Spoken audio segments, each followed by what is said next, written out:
Hello, ma'am. Can't hear you. You are muted.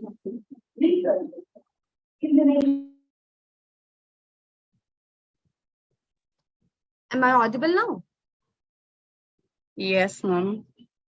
A very warm good morning and heartiest greetings to all present over here via joining us online.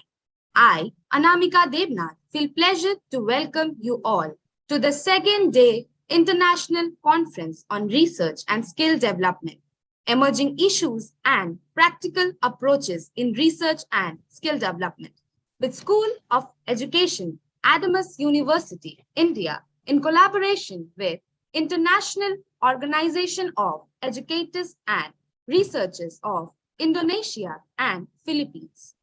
To mark the collaboration of the international seminar, I would request IOER technical team to play the Interfaith National Anthem.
Hello, ma'am. We apologize. There is a technical problem in the connection. Kindly proceed to the next program, to the next schedule of our program.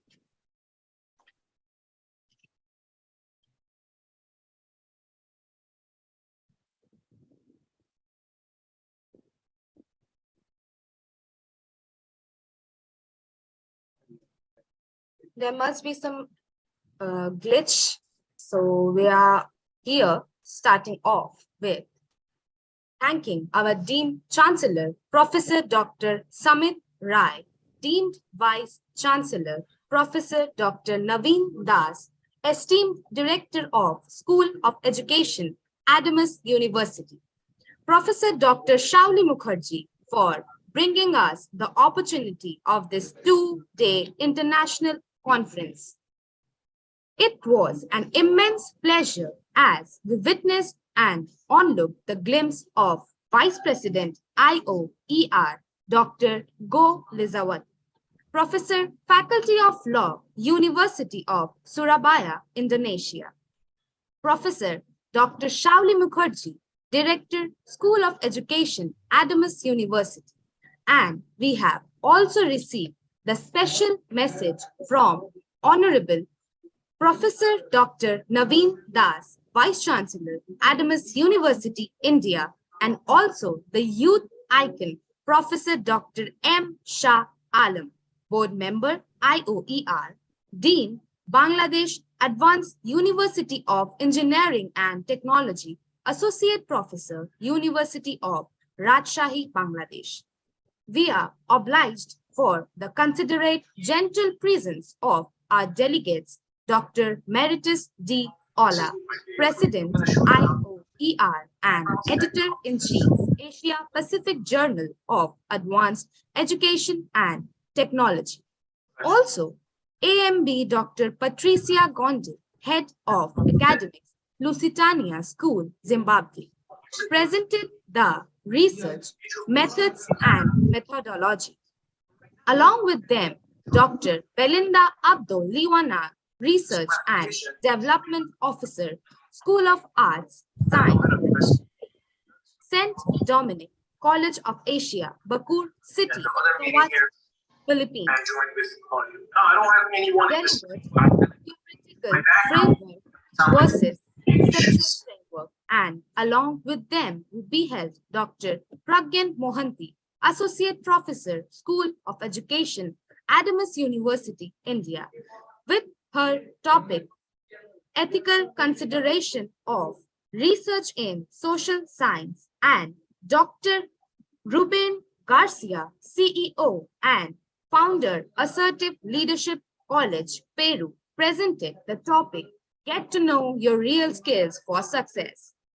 Accompanied by these, we also observed the parallel session paper presentation chaired by Dr. Rotati Chakraborty, Assistant Professor, School of Education, Adamas University, India, Dr. Mohammad Nawaz Sharif, Assistant Professor, School of Education, Adamas University, India, Mr. Amal Shankar Mukherjee, Assistant Professor, School of Education, Adamas University, India, and Mr. Debabrata Sarkar, Assistant Professor, School of Education, Adamas University, India.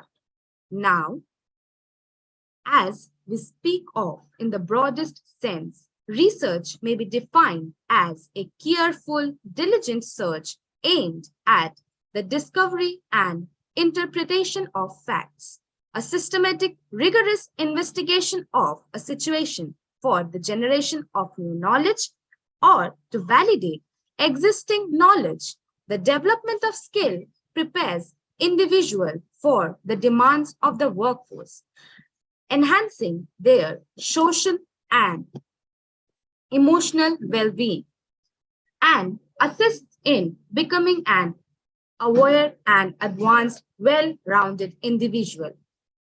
As we start our journey of day 2 of this international conference on research and development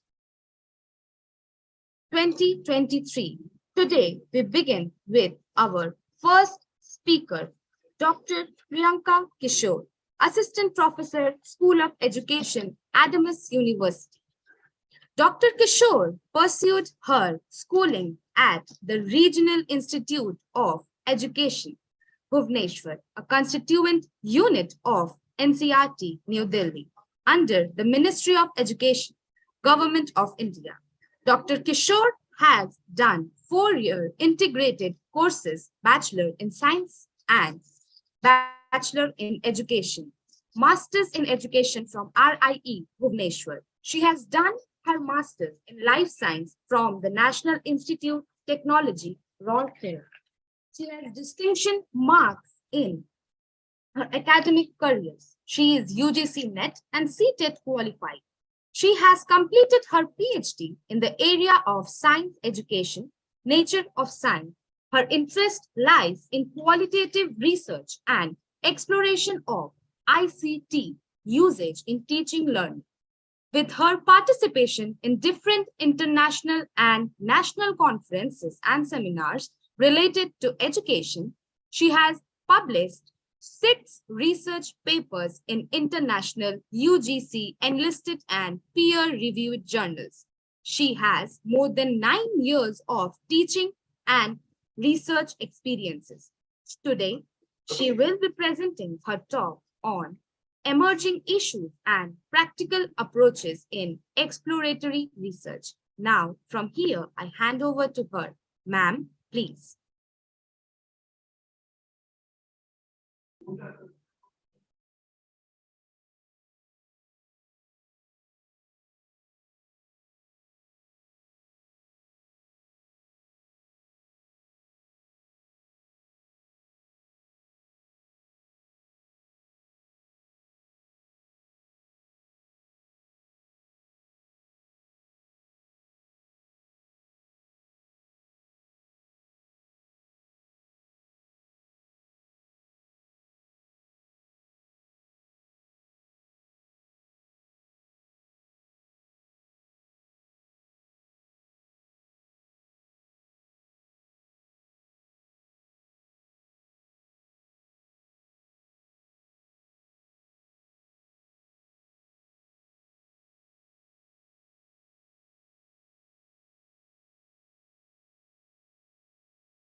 Good morning, everyone.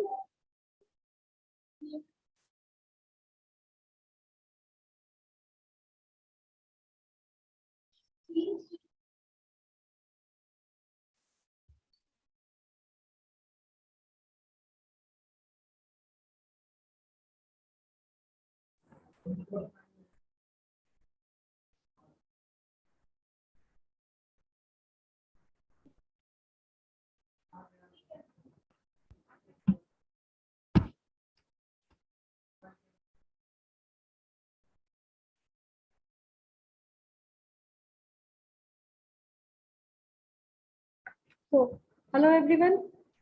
As Anamika has already explained about my topic, that is emerging issues and practical approaches in exploratory research.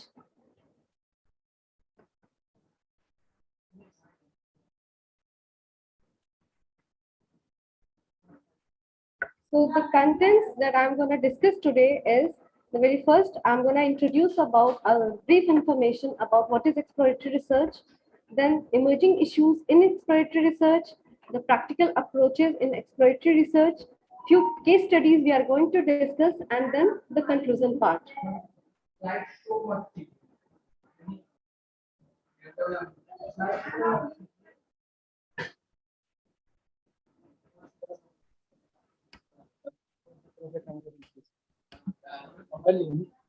Namika, please say na technical issue है थोड़ा 2 minute. At this moment, we are facing some technical issues. Kindly have some patience and be seated with us.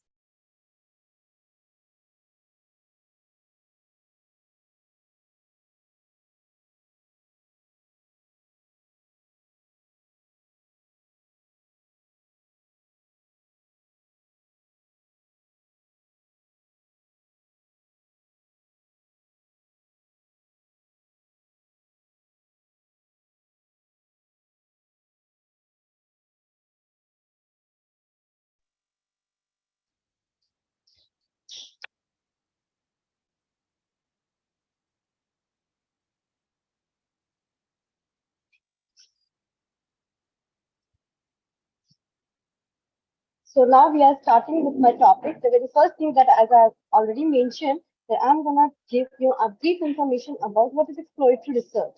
So exploratory research is an essential component of the research process, particularly when the research problem is not well defined and there is a little or no existing literature on the topic exists. So this is actually the exploration of an area of an issue that is not well explored already. So this gives ample of opportunity to do a lots of things. If you see an overview of the importance of exploratory research in the process. So what can be the primary purpose of exploratory research? The very first thing is to identify potential hypotheses. When there is not abundant material is available or abundant resources is available for an issue to address an issue, we need to identify some of the potential hypotheses. That what could be the reason behind it? What can be the conclusion that we may get? So that will be the first purpose. Then the second one is gather initial insights. So to gather initial insights, we'll need a lot of in-depth information, a lot of in-depth search for the proper or logical reasons behind a issue. Then identify potential area of further investigation, because the ultimate aim of any research work is about to make it more and more explorable so that we can do more investigation or we can achieve more benefits for the society or for the benefits of human beings.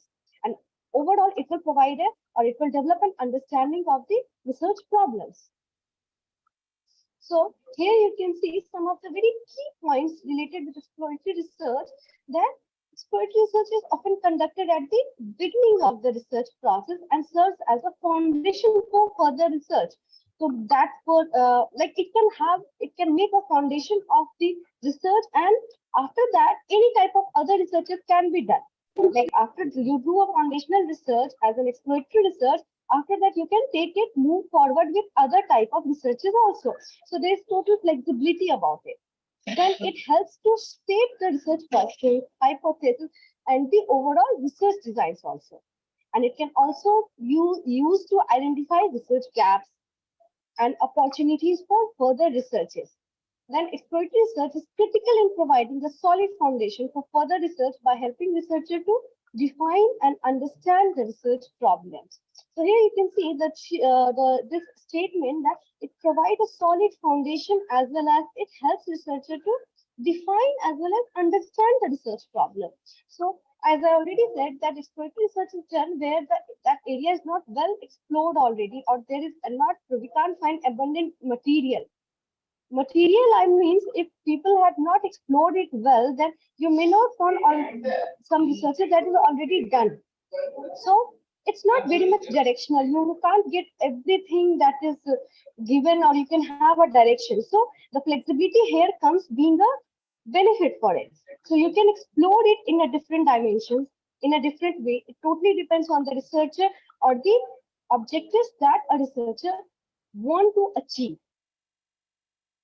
Then there are some of the actually emerging issues in exploratory research.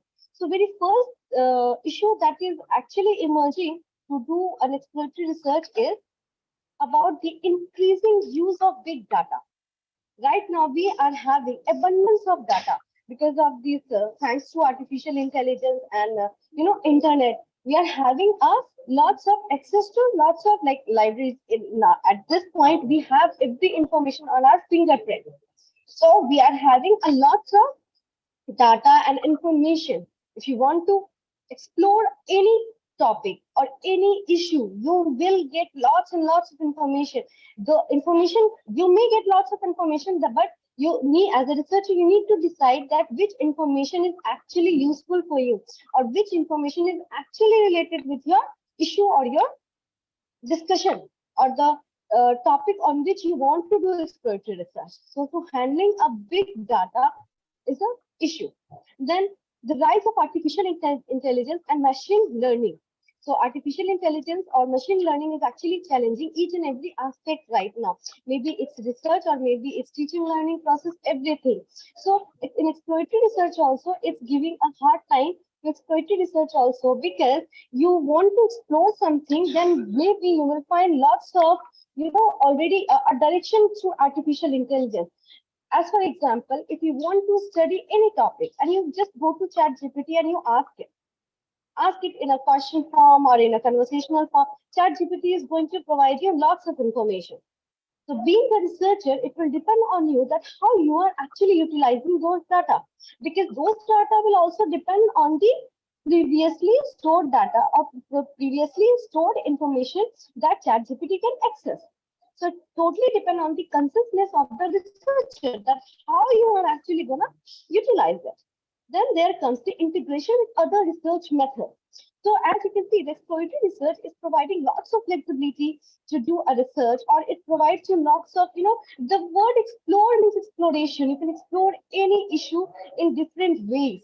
So with lots of flexibility creates some issues also.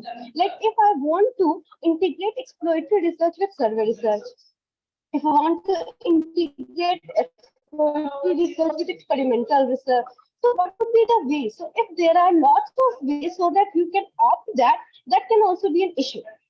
Because it will depend, again, I said, it will depend on the researcher that how one want to go ahead, or what could be the objective that can be taken when you are proceeding each and every step while doing an exploratory research. Then replicability and transparency is very important in doing exploratory research. A researcher must be transparent when you are collecting a data. You must be transparent to your people who are your sample, because when you are dealing with human beings, it's very important to be transparent. You should not keep your own sample in a dilemma, or in a situation where they can't provide you exact information what you actually want to achieve. Then replicability means if one more person, if you're collecting some data, one person says it gives you an information, and if you go to the second person, maybe the second person will get affected from the first person. So the exploration here faces lots of hindrance in the form of the replication of the same information. So this is also an issue. Then the last one is the ethical consideration. Ethical consideration is something that is actually giving a hard time to every type of research. This is not just about the plagiarism of the paper or the plagiarism of the work. It's also about the relationship between your supervisor and the student, how they are actually communicating between the peers, between the colleagues, between the two or three researchers, if they are doing some work together. So who's going to take the credit, or how you are even collecting the data. So everything, the collection of data, when you're deciding your research, even when you're deciding your research and the procedure that you are deciding, that how you want to proceed. So lots of things will come under ethical consideration, as exploratory research needs to consider, particularly when dealing with personal data. If you are actually dealing with personal data of a person, you must be very ethical in your approach. So these are the some emerging issues in exploratory research. Then I'm giving you some of the practical approaches in exploratory research that a researcher can actually go ahead with it and use it. So the very first thing is, mostly the exploratory research is qualitative research. So qualitative research methods actually provides an opportunity to do an in-depth interviews or focus group discussions. These are the two very much well adapted and well performed data collection methods, the interviews and focus group in exploratory research. Then these methods allow researchers to gain an in-depth understanding of a research problem, explore participants' attitude, beliefs, and identify potential hypotheses. Excuse me. Then the second one is data mining and text analysis technique. So data mining and text analysis technique can be used to analyze large data sets and identify patterns and trends. These techniques are particularly useful for exploratory research when the research problem is not well defined and there's little or no existing literature on the topic. So how you are actually analyzing, what kind of technique you are using to analyze your data, how you are segregating it, how you are maintaining it, how you are actually choosing the exact sense of the data that you collected. So all these techniques actually contributes a lot when there is, as it's already written, there is little or no existing literature on the topic. Then the third is social media listening and monitoring. So at this point in this era, social media is something that we can't ignore at all. So social media platforms are a valuable source of information for exploratory research. Researchers can use social media listening and monitoring tools to analyze online conversation and identify trends and patterns. So Google Form is the most common technique right now to collect data. So obviously it's through social media only. We used to send Google Form link on WhatsApp, on sometimes people, lots of researchers, you might have also seen that they post it on their Facebook page also, or with the help of different platforms, they provide Google Forms link and they collect data. So being a researcher, it's your responsibility that you need to identify if you're seeing a particular pattern or the way your samples are giving responses to the question. So sometimes it happens that you might need to change the question. If you're getting a typical pattern in the responses of your data, you must change the question. That maybe the question is something that is directional. That's why you're getting a typical data every time. You can mark the trend. And apart from it, how you are actually, after collection of data, how you are, what kind of tools you are using to analyze it. Both the things are very important. Now, coming to the next part is feedback and sentiment analysis. Feedback and sentiment analysis tools can be used to analyze data reviews, comments, and feedback. These tools can provide valuable insight into sample needs, requirements, and preferences, which can inform exploratory research. So these feedback and sentimental analysis is something that is right now we are giving importance to it. The feedback, you might, being a teacher, being a researcher, being a student, every so and forth, you might have got lots of feedback forms about your institute, about the classroom teaching process, about your faculties. Faculties are getting lots of feedback form for their students, for the institute, for the environment of the institute. So this is something that is the backbone right now for the industry, the educational industry, the feedback and the analysis. That's how it's done. Now, next we are coming on to the pilot studies. So pilot studies are something that can be done on a very small scale, but they are very helpful in doing exploratory study because it's used to testify the feasibility of a research project, that how much this research project can actually contribute if we are doing it on a larger scale. So it helps researchers identify potential problems and challenges before conducting a full-scale research project. So it actually helps a researcher to save their energy as well as their financial things also. So here are some of the examples of case studies that demonstrate the practical approaches used in exploratory research. So very first is related with qualitative research method, like a research conducted a series of in-depth interviews with staff and students of a large multinational institutional school to explore their perception of workplace diversity. The interviews revealed that while the institute had diversity policies in place, many staff and students felt that they were not being implemented effectively. So these insights informed the development of a large research project aimed at improving diversity and inclusion in the workplace. Second is data mining and text analysis technique. So a researcher used data mining and text analysis technique to analyze a large data set of social media conversation related to a new teaching method. The analysis revealed that many students were interested in the content and technique. So these insights were used to develop an even more advanced classroom teaching learning method that emphasized the benefits of a learner. Then the third is a researcher conducted a small-scale pilot study to explore the feasibility of a large research project aimed at improving the health of children in a low-income community. So the pilot study revealed that many parents in the community were concerned about the quality of the food provided by their children's school. So this insight informed the development of a large research project aimed at improving the nutritional quality of school meals in the community. So here comes my conclusion that exploratory research is a dynamic and important field. Dynamic because it provides lots of visibility, it provides lots of option for a researcher to explore any issue, and the second is it play a vital role in advancing knowledge, because if you are getting lots of scope, if you are getting lots of ways to identify or address an issue, Obviously, it will advance knowledge.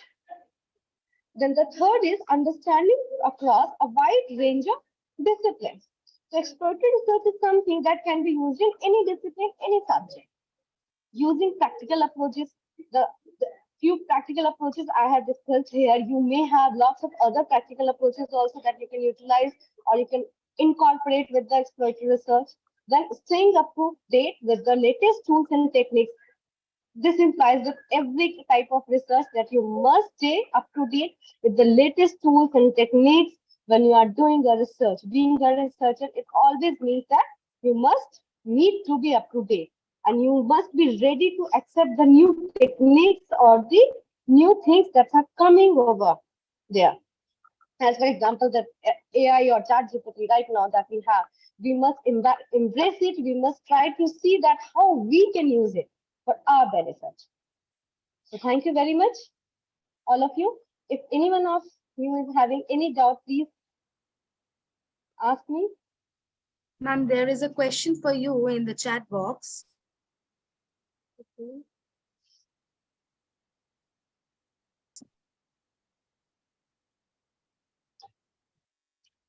Yes, Prashari. The question is, how can ethical consideration be maintained in case of exploratory research? As I have already explained that to maintaining the ethical, it's just a minute. Yes. So as I have already said, to maintain ethical issues while doing an exploratory research, one must be very much careful about, sharing your data. The very first thing is, because, right now we are doing with the whatever work we do, we have soft copies. I'm starting with on a very, very basic ground. When you're sharing your data to somebody, you must either you try to avoid it. Don't share it unless and until it's not very important. Unless and until you didn't publish it on a good platform, so that you will get the recognition or the authenticity of your work.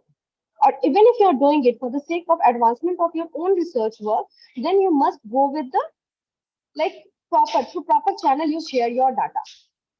And when you are collecting data also, you must be very much particular about sharing the data of any person, because if you are dealing with some of the personal data of a person, you must be very careful. You must follow every rule and regulation that asks to make anyone's data not public. You should not make anyone's personal data public. Maybe you're not taking their name also, then also must be very sentimental towards it. That when you're sharing a data, right now sharing a data, many people, many researchers, you might have seen that they don't believe in the form of privacy. They may feel that, okay, if I'm sharing this file, it doesn't make much difference. But no, you should not decide. You're now no one to decide that whether it makes a difference or not. When you are taking, you must take permission from this person with whom you collected data. Then only you can share his or her data to anyone else. I hope that could be fine. If anyone of you is having another question, and if Prashari, you have any other doubt, you can ask me. As of now, there are no more questions for you. Thank you for sharing your deliberate inspiration with all of us. Now, I'd request Adamas University technical team to display the awarding certificate of appreciation.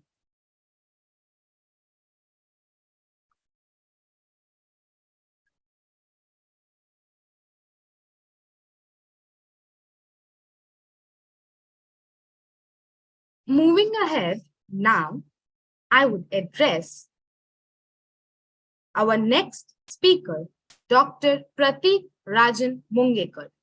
Professor Dr. Pratik Rajan Mungekar is a scientist, professor, counselor, global educator, published author, international speaker.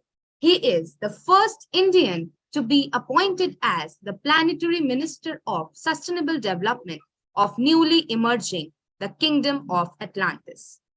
He is the first youngest Indian whose book, Introduction to Sustainable Development Goals Academic, is now part of the Atlantean Education Program. He is the first youngest Indian to receive 300 and plus honorary doctorates from all over the world. He is the professor who taught more than 8,000 plus students and career guided 4,000 plus students till date, and the count is still on. He is the first Indian who has 750 international, national, and state awards at the age of 28 for his contribution in the field of teaching and research. To receive 125 honorary high degrees across the globe, he is the first Indian to be appointed by 35 international organizations in various high positions at the same time. Appointed as ambassador by 36 organizations of many countries in almost all disciplines. He is the youngest professor to start teaching at the age of 16. The age of 27, he has completed 12 years of teaching. He is the first youngest Indian to receive Mendeleev's Fellowship, highest academic honor, and also to receive the distinguished title Professor Wisdom. On this note, now I request him to acknowledge us all regarding the emerging issues and practical approaches in research. Sir, please. Okay, thank you so much for your kind introduction. First of all, good morning from India. Greetings to all. And I would like to congratulate Adamas University and my own IOER for organizing this wonderful international conference. My today's topic is emerging issues and practical approaches in research. So, ladies and gentlemen, I'm honored to speak with you today on the topic emerging issues and practical approaches in research. As we live in an ever-changing world, it is essential to keep up with the latest trends and advancements in the field of research to stay relevant and make a positive impact on society. Therefore, in this speech, I will discuss some of the emerging issues in research and provide practical approaches to overcome them. So first of all, my first question is, what is research? So research is a systematic and organized process of inquiry aimed at discovering new knowledge or verifying existing knowledge. So the word research comes from the French word recherche, which means search or investigate. So in simple terms, research involves the collection of analysis and interpretation of data to answer a research question or hypothesis. It is a critical component of academic and scientific inquiry and plays a vital role in advancing knowledge and understanding in various fields. So the goal of research is to produce new knowledge, solve problems, or develop new theories, ideas, and concepts. It involves a series of steps that researchers follow to ensure that their research is rigorous and credible. So the first step in research is identifying the research problem or question. Researchers must identify a specific problem or question that they wish to investigate. So this could be related to a particular field or a subject area, such as medicine, social sciences, or engineering. So once the research problem or question is identified, the next step is to conduct a literature review. A literature review involves reviewing existing literature on the topic to gain an understanding of what has already been studied and what goals exist in the current knowledge. So this step is crucial as it helps researchers identify the gaps in knowledge and develop a hypothesis or a research question. Now, the next step in research is to design a research study. So the research design involves determining the type of data to be collected, the research methods to be used, and the sample size. Hello. Researchers must also consider ethical considerations, such as obtaining informed consent from participants, protecting the privacy and confidentiality of participants, and ensuring that the research does not harm the environment or animals. So data collection is the next step in research, and researchers use various data collection methods such as surveys, interviews, experiments, or observation to collect data related to the research question or hypothesis. So once the data is collected, the next step is data analysis. So data analysis involves the use of statistical methods and techniques to analyze and interpret the data. So researchers use data analysis to test the hypothesis or research question and to draw conclusion from the data. And the final stage in research is to communicate the research findings. Researchers communicate their findings through research reports, journal articles, or conference presentations. So communication of research findings is crucial as it enables other researchers to review and evaluate the research, and it contributes to the advancement of knowledge in the field.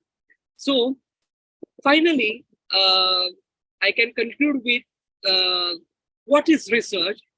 Research is a systematic and organized process of inquiry aimed at discovering new knowledge or verifying existing knowledge.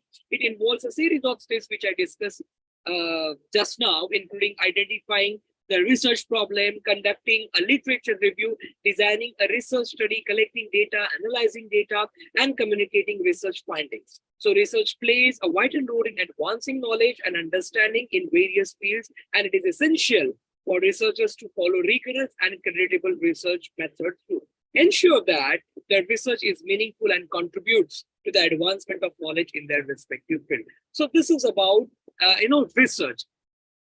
Now, approaches in research.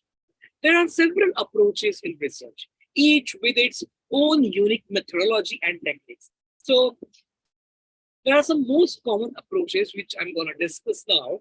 First approach is experimental approach. In an experimental approach, the researcher manipulates one or more variables to observe the effects on other variables. So the experiment is designed to test a hypothesis, and the results are used to draw conclusions. The next approach is survey approach. A survey approach involves gathering data from a group of people through questionnaires, interviews, or other methods. And this approach is often used to gather information on attitudes, opinions, and behaviors. Then third is case study approach. The case study approach involves in-depth study of an individual, group, or phenomena, and it is a qualitative approach that uses multiple sources of data, including interviews, observation, and documents. Next approach is correlational approach. So in correlational approach, the researcher examines the relationship between two or more variables, and the goal is to determine if there is a relationship between the variables, and if so, the strength and direction of that relationship. Next approach is action research approach. I'll go a little faster because I need to cover all those emerging issues and their approaches also. So I'm just introducing my topic here. Okay, so the next approach is action research approach. So action research is a collaborative approach that involves working with a group to identify a problem, develop a solution, and implement and evaluate the solution. So it is often used in education, social work, and community development. Next approach is ethnographic approach. So the ethnographic approach involves studying a culture or a social group from the perspective of an insider.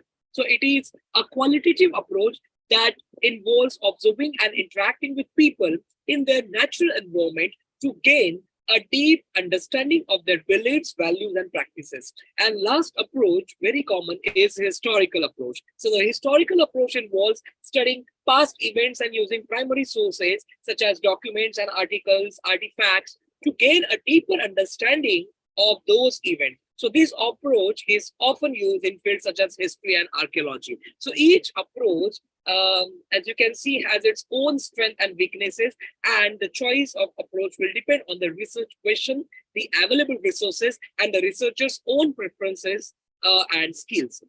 Now, there are some common practical approaches in research. So practical approaches in research refers to the methods that are effective, efficient, and feasible for conducting research. So first is define your research question. The first step in any research project is to define your research question clearly. So this will guide your research process and help you to focus on what you need to find out. Second, choose the right research design. The research design you choose will depend on your research question and the type of data you need to collect. So some common research designs include experimental, correlational, survey, case study, and ethnographic, which I discussed earlier. Third is develop a research plan. A research plan outlines the steps you will take to conduct your research. So this includes identifying your sample, data collection methods, data analysis methods, and timelines. The next is select your sample. So choosing the right sample is critical to the success of your research project. So your sample should be representative of the population you are studying and should be large enough to provide meaningful results. Then next comes collect your data. So collecting data can be done through various methods, including surveys, interviews, observation, and experimentation. It is important to ensure that your data methods are valid and reliable. Next comes analyze your data. So once you have collected your data, you need to analyze it to draw meaningful conclusions. So this may involve statistical analysis, qualitative analysis, or a combination of both. That is statistical plus qualitative, you can say.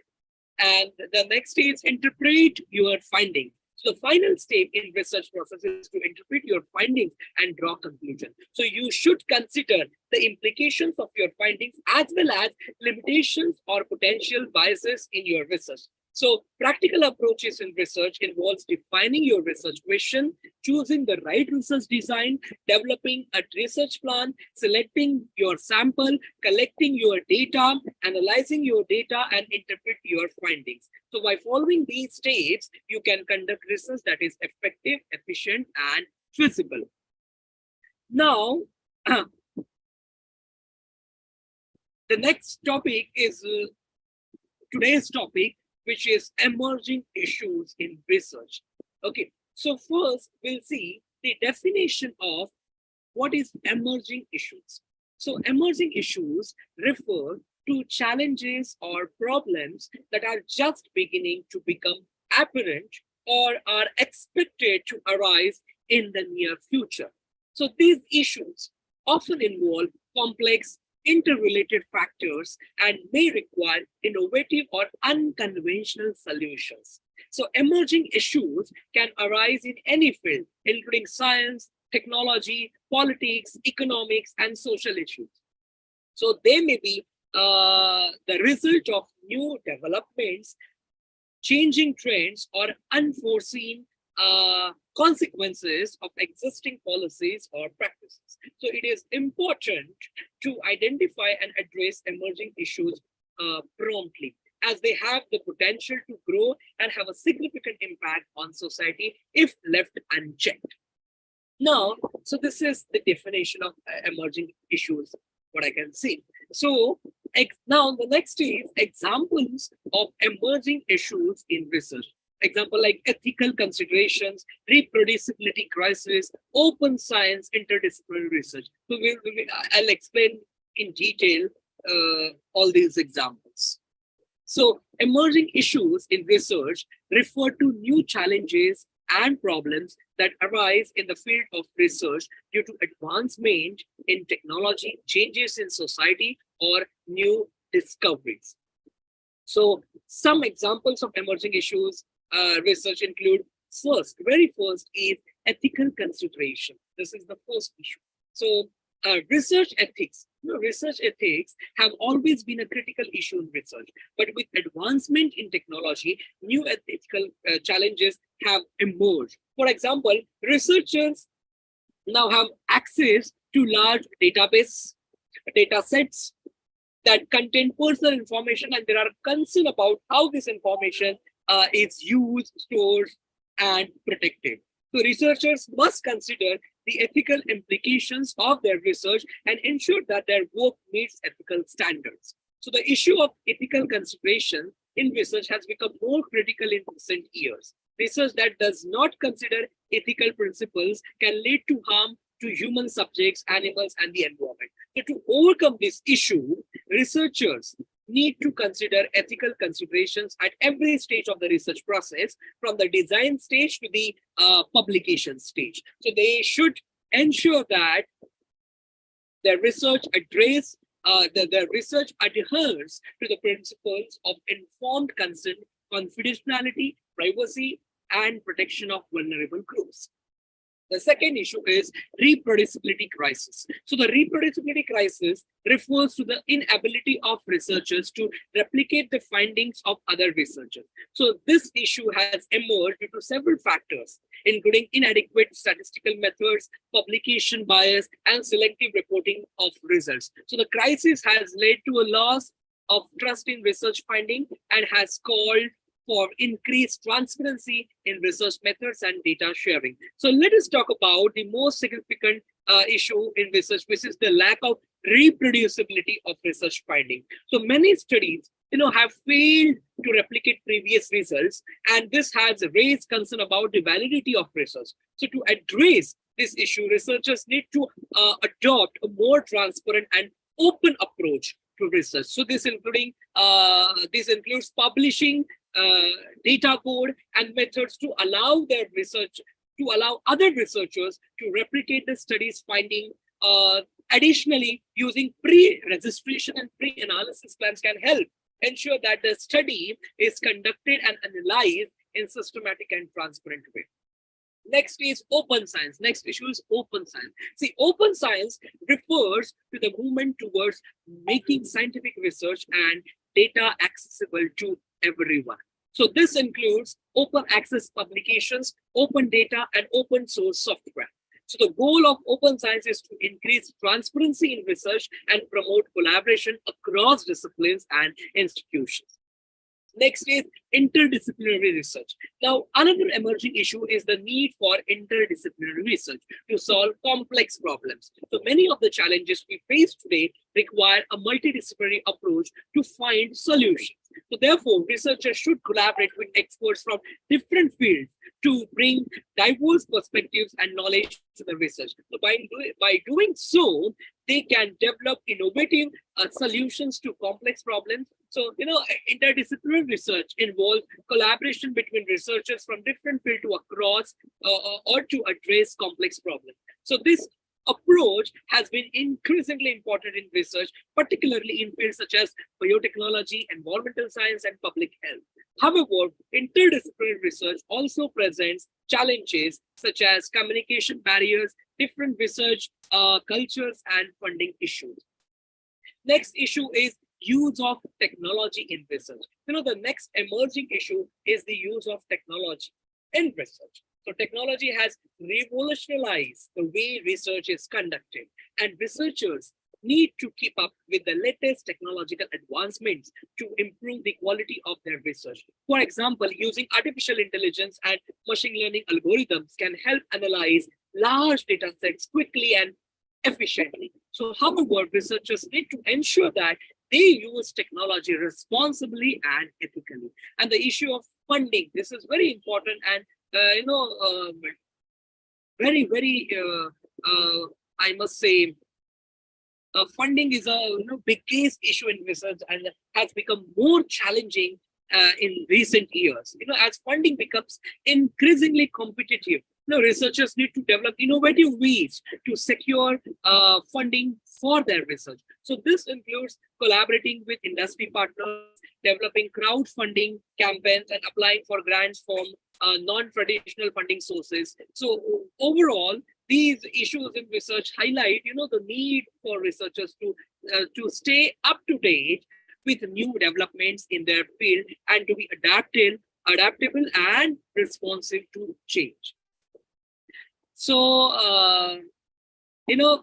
now I will explain more in detail these 5 issues which I, discussed just now.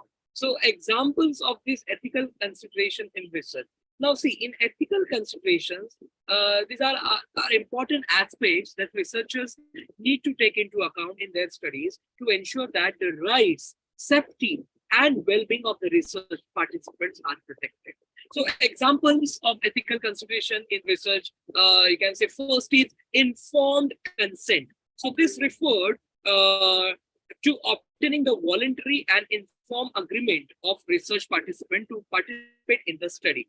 The researchers must provide potential participants with all the necessary information about the study, including its purpose, procedure, potential risks and benefits, and the right to withdraw at any time. So this is about informed consent. Next is privacy and confidentiality. Okay, in ethical consideration, I'm explaining the examples. Second example is privacy and confidentiality. So researchers must ensure that the personal information of participants is kept confidential and not disclosed to unauthorized persons. So participants' identities should be protected and their data should be shared securely. Next example in ethical consideration is risk of harm. Researchers must ensure that the study does not cause any physical, psychological, or social harm to the participants. So they must take measures to minimize the risk associated with the study and provide appropriate support and follow-up to participants who experience harm. Next is use of vulnerable populations. Researchers must be particularly careful when working with vulnerable populations such as children, the elderly, or the pregnant women, and the individuals with disabilities. So they must take extra measures to ensure that these individuals are not exploited or subjected to any harm. Next example in ethical consideration is conflict of interest. So researchers must disclose any potential conflicts of interest that may affect the integrity or objectivity of their research. For example, if a researcher has a financial interest in the outcome of the study, this must be disclosed to participate and the research community. Next example is fairness in participant selection. So researchers must ensure that participants are selected fairly and without bias. They must avoid any discrimination based on factors such as race, gender, religion, or socioeconomic status. And the last example in ethical consideration is publication and dissemination. So researchers must ensure that their findings are disseminated in a responsible and ethical manner. They must avoid mispresenting their results or making unwarranted claims. So they must also give appropriate credit to other researchers whose work has contributed to their study. So overall, ethical considerations are critical in ensuring that research is conducted in responsible and respectful manner that protects the rights and welfare of participants and upholds the integrity and credibility of the research enterprise. Now, next next emerging issue, which I'm going to explain, is reproducibility crisis in research. Okay, I already explained the definition and what is reproducibility crisis. So let's take examples of factors that contribute to reproducibility crisis. So first, the reproducibility crisis refers to the inability of researchers to replicate the results of previously conducted studies. Okay, so there are some factors that contribute to the reproducibility crisis. So first factor is selective reporting. So researchers may selectively report their findings to highlight positive results and downplay negative results, which can lead to biased conclusions. Next factor is lack of transparency. So researchers may not provide enough information about their methodology or data, making it difficult or impossible for other researchers to replicate their results. Third is insufficient sample sizes. Small sample sizes can increase the risk of false positives, and it may be difficult to generalize findings to larger populations. Then next comes publication bias.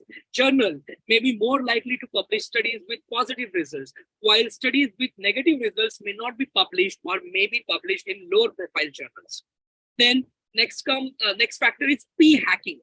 Researchers may manipulate data or analysis methods to produce statistically significant results, even if the results are not truly meaningful. Next factor is unreliable measurement tools. Researchers may use measurement tools or instruments that are not reliable or valid, leading to inaccurate results. Then comes lack of rigor in experimental design. Some studies may lack proper control of randomization, leading to confounding factors and unreliable results. So addressing these factors and improving the rigor and transparency of research practices can help reduce the reproducibility crisis, and improve the reliability of research findings. Next issue, which I'm going to explain, is open science in research. Open science is a movement towards greater transparency, accessibility, and collaboration in scientific research. It involves a set of practices aimed at making scientific research more accessible and transparent to the public and other researchers. So some examples of open science practices include, first example is open access publishing. This involves publishing research articles in open access journals, making them freely available to anyone with an internet connection without any paywall barriers. Second is pre-registration.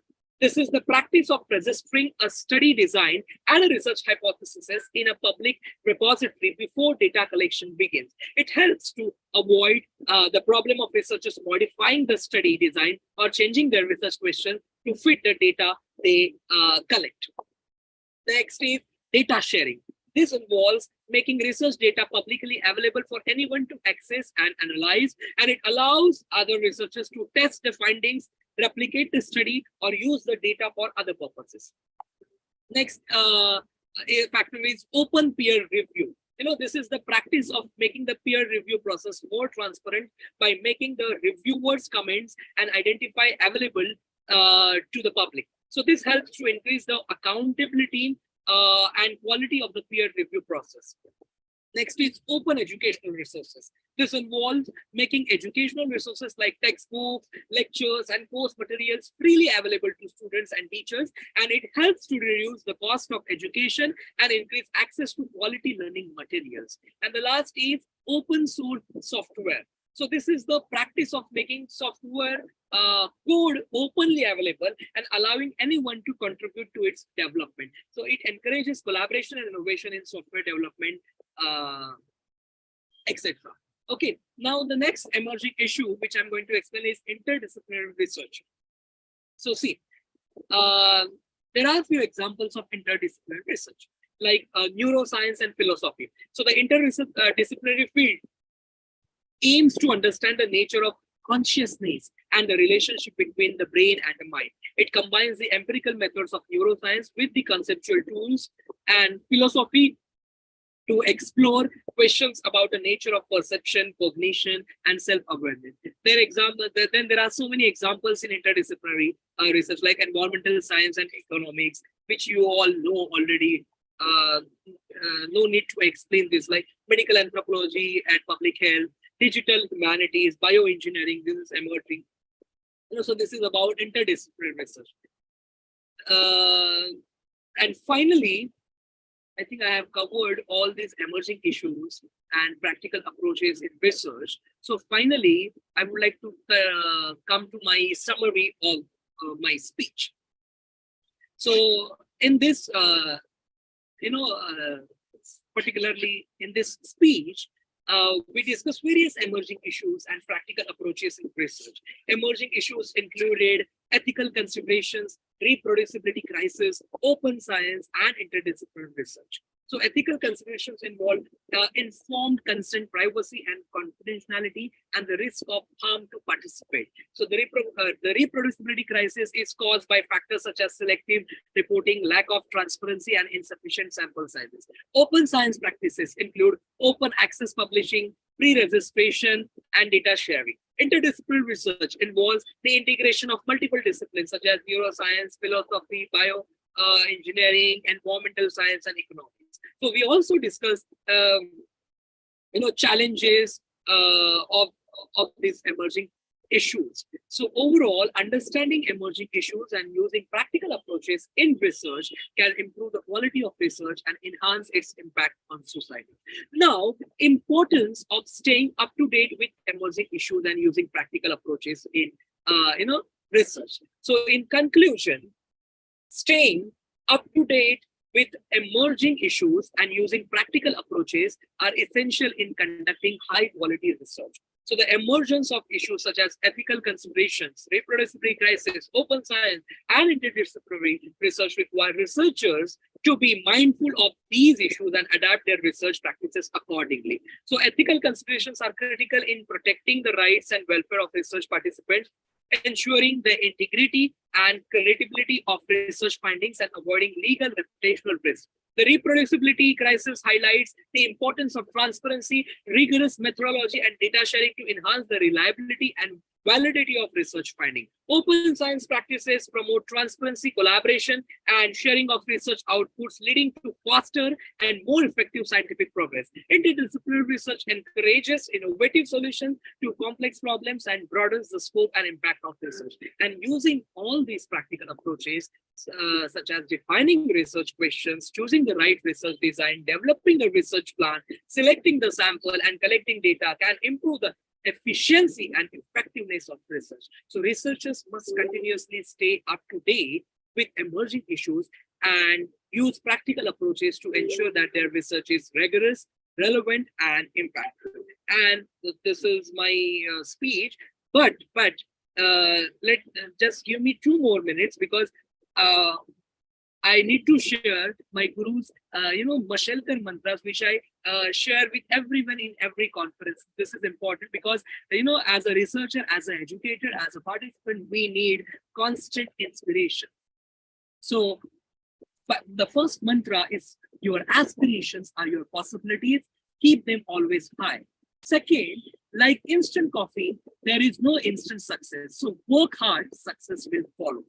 Third, but work hard in silence, let success make the noise. Fourth, persistence pays. It is always too soon to quit. Mantra number 5 is don't wait for opportunities to knock on your door. Create opportunities, build your own doors. Then 6, you can do anything, but not everything. So choose and focus. Number 7, be curious forever because creativity follows curiosity. New creation follows creativity. Number 8, when someone tells you it cannot be done, take it more as a reflection of his limitation, not yours.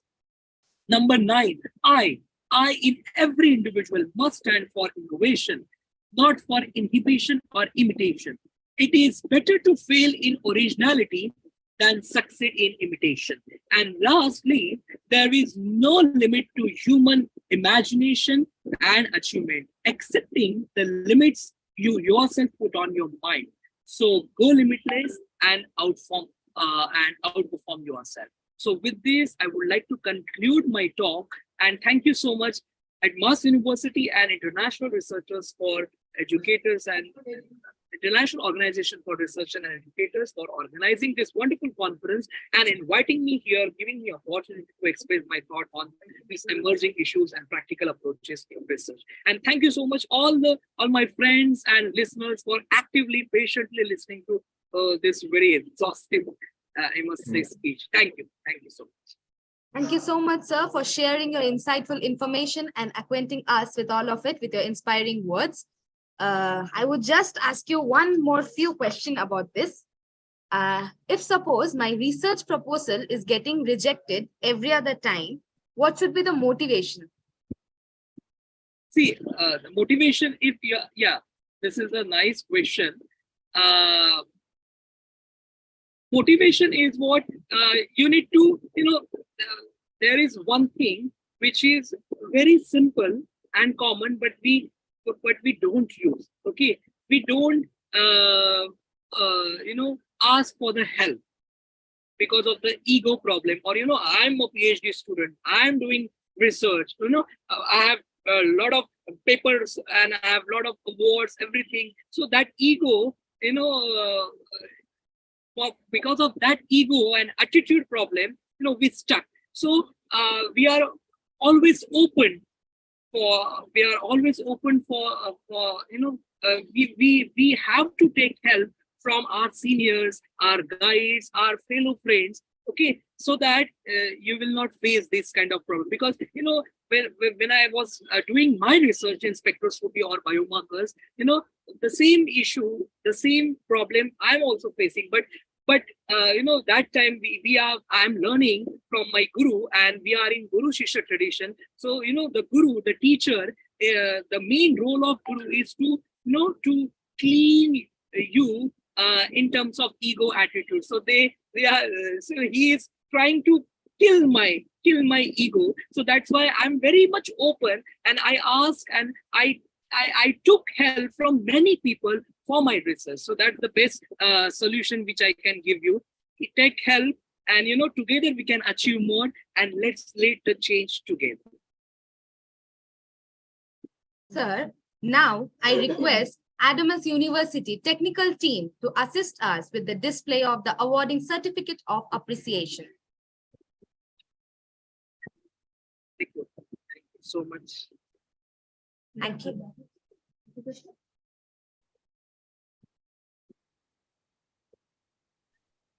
Moving ahead, up next, I would like to address HE Professor Dr. Huma Shah. Dr. Shah is a pathologist, assistant professor, global peace ambassador, managing director, global trainer academy, co-founder GCN, neurological researchers, international mental health trainer and consultant, global certified educationist, international transformational speaker, Pakistan. Huma Shah is from Pakistan, fulfilling her passionate duties last from 14 years. She is working as an assistant consultant and professor of pathology at an international university. She is very dedicated and compassionate about medical professional who specializes in the field of pathophysiology, endocrinology, and neurology, committed to the field of research and development to improve standards of medical practice through the use of technological advances. She has received the Best Psychologist Award and Youngest Researchers Award in 2019. She is mental health trainer and counselor, managing director of Global Trainer Academy, international transformational speaker, and done her doctorate degree with 4.2 GP. She has done 2 publication of books as an author and several as a co-author, and received different awards, highlights with United Nations Icon, Pakistan, Vision Pakistan, Emerging Director, Global Women Icon, and many more. She also received Sniffe Ahan Achievement Award 2022, Women Achievement Award 2022, Most Outstanding Mental Health Trainer Award, Italy, Global Excellence Best Educator Award, USA, received 80 plus honorary doctorate degree from international academies, received Best Emerging Columnist and Author Award from Rang-A Pakistan and GTA. Now, I would like to invite her to present her topic for today. Ma'am, please.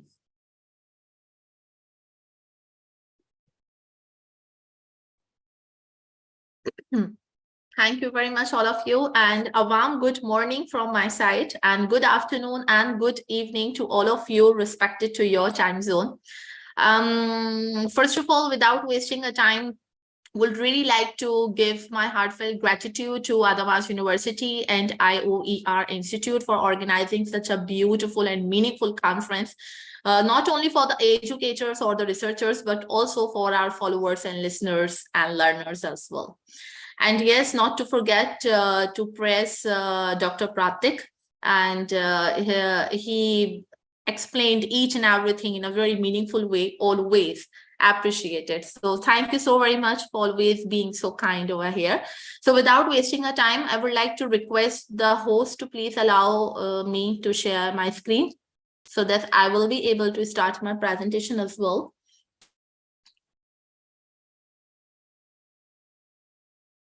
Anamika, I request you to please allow me. I'm not able to share. It will take some time. Just hold for a moment. Okay, so today's topic, which I'm going to cover, is all about innovative research. So it's gonna be very interesting because it will give you so many beneficial points. As of now, I guess you can now share your slides. Okay, Namika, thank you very much. Thank you. Thanks a lot. Okay, so let's start sharing our screen without wasting a single time so that you people can easily get to know that what I am actually really wanted to share with all of you. So today's topic is about innovative research in multidisciplinary field. Today, we are covering the very important, keen, and interesting topic. This is the topic in which the research has already shown that it has a lot of field related, the scope in economical, financial, and in the skills development ratio in the current area of the field. So first of all, we have to know about and we have to learn it. And it's a long chain to give the brief description on multidisciplinary research. But I have sum up with some of the basic points in front of you all so that we can easily get to know, first of all, that what is actually the multidisciplinary research. So we need to understand this thing, that this is actually the research. It's actually a technique in which tools from the different sciences and disciplines are used to find an explanation for the questions being studied, as what we already did in our schools and in our high schools level. Now, this need to be very important to understand that multidisciplinary research is an investigation. These all are the words, the vocabularies, the sentences, which are very simple to listen, but are very crucial to understand and to make the analysis in the field of the current area. So multidisciplinary research is actually, you can say, the investigation of a problem to test the hypothesis, combining many approaches, fields, or you can say any academic method. It depends that which type of current area of the field for you. Moreover, it can be defined as a knowledge search by an objective and systematic method for an original contribution to the existing stock of knowledge, involving a combination of several disciplines and methods. This research is specifically and especially needed to solve many major research challenges of the next decade. And this also has been proven by the research, by the way. And this cooperative and coordinated research requires the completely beautifully simplified effort to expert from the different disciplines, and the complete pool of their knowledge to solve all the problems in the hand as well. So this is all about that what is multidisciplinary research and what are the main concept of this research. Now the next question, which is very most important to be asked, is about that what are the multidisciplinary field research trends? That what are the trends of this field? So many academic institutes nowadays are largely organized that promote the advancement of individual disciplines, or you can say the subdisciplines. What are the basic and major policies which can govern to the trends in this respective field is governing the hiring, promotion, and of course the allocation of resources often work against the interdisciplinary or multidisciplinary research, because it has the two approaches which has the two different perspectives. But we are covering multidisciplinary, so we are supposed to cover all the practices which has to be multidisciplinary trends, which has to be and which are already composed of individuals coming from our various disciplines. What doesn't mean? What is the main concept of this sentence? This actually means that they may not share the initial set of the norms and values and the time-consuming tasks of developing new form for the team that must be taken from the field. And this is only the tasks. These all are the tasks what I am putting in front of you all. These are the major trends which we are suffering and which we are facing in this global sort of research issues. So this task is actually requires the skills and the flexibility, both from leaders and the team members as well. And one important thing which is really important to understand is a solid foundation for building the new norms is a problem-solving orientation of the team and the clear shared goal. Yes, your goal, your mission, and your vision should be very clear when you have the approach to start the multidisciplinary trends in the field and talking about completely research field. Because it's very important that if you really wanted to flourish in academia, then the reward system in academic system must have to recognize the different pace in which interdisciplinary research excuse me, may proceed, and the fact that it is often a team rather than the individual assessments. We always say and we always believe that individual successfulness is not more than important than the teamwork. And multidisciplinary approach also encourages the study of phenomena in unified fashion. It will give you the approach to start out with a good dignity, with a new vision, with a new mission. Thus, it's avoid the defects of isolated approach, obviously, by the way, but it gives the way to the comparative study. And at the same time, it will help you out to maintain the objectivity as well. It will also help you out to create the feeling of understanding and sympathy among the experts of different fields. So these are the important trends in multidisciplinary field research trends, so that you can get to know after taking all the basic concepts of multidisciplinary research field. Now, the next thing which is very important to know before moving towards here and there is about the mission. Yes, what is actually the mission and why we are covering all these things? So this is really, really important to understand. So I have summed up with all these things in front of you all that human being is the building block of society. Yes. You should mark up this sentence into your diaries and into your talks as well in front of everyone, that human being is a building block of societies.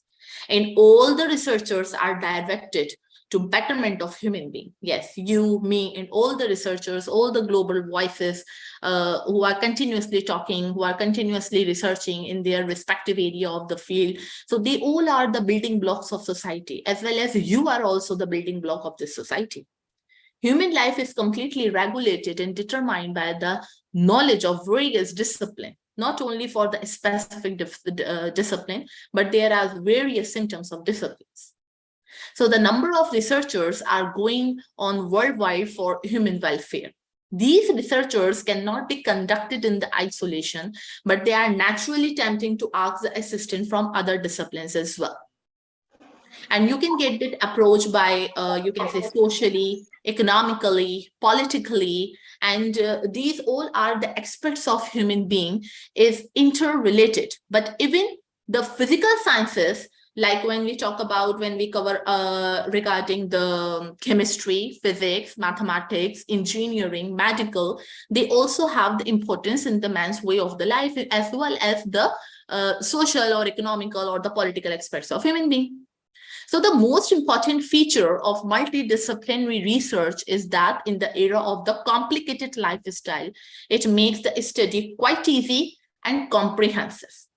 But again, it totally depends on the targets, on the goals, on the achieves, which are really important and which you are really interested to come up with all these things. So some of the most important points, what I have highlighted over here is just 4. If first of all, I have highlighted the targeted achieved, how to achieve like target regarding when we're talking about your mission, that how can you achieve if someone really wanted to become a researcher in multidisciplinary and want to know and want to learn and want to be a leader in innovative research technologies. So the collaboration brings the less isolation for researchers.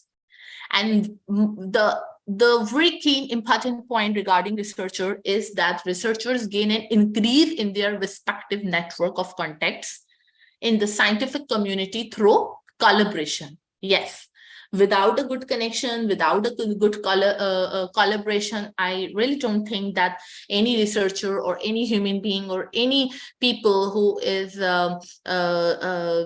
very much interested in their respective field can be able to achieve any sort of goal or the target, either is related to the research or either is related to the any other thing. So increase of visibility of the work through different actions at the both side of each collaborator. And the last thing is access to equipment and resources. So these should be added to your mission, and this should be added into your diary if you have really a mission to start off with the multidisciplinary research important. So the next important thing we are going to cover is about the importance. Because if you don't know, and if you don't know that what is the actual importance of the one thing, I don't think there must be some sort of the interest or any factor to be added into your life or into your study or into your academic area.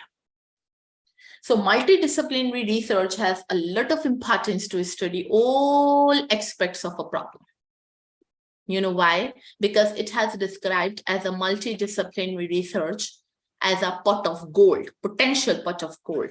It has the potential to cover all the systematic and all the data skills related to any problem of the field, have so much analysis, hypothesis, and to minimize the partial or one-sided result for the issue.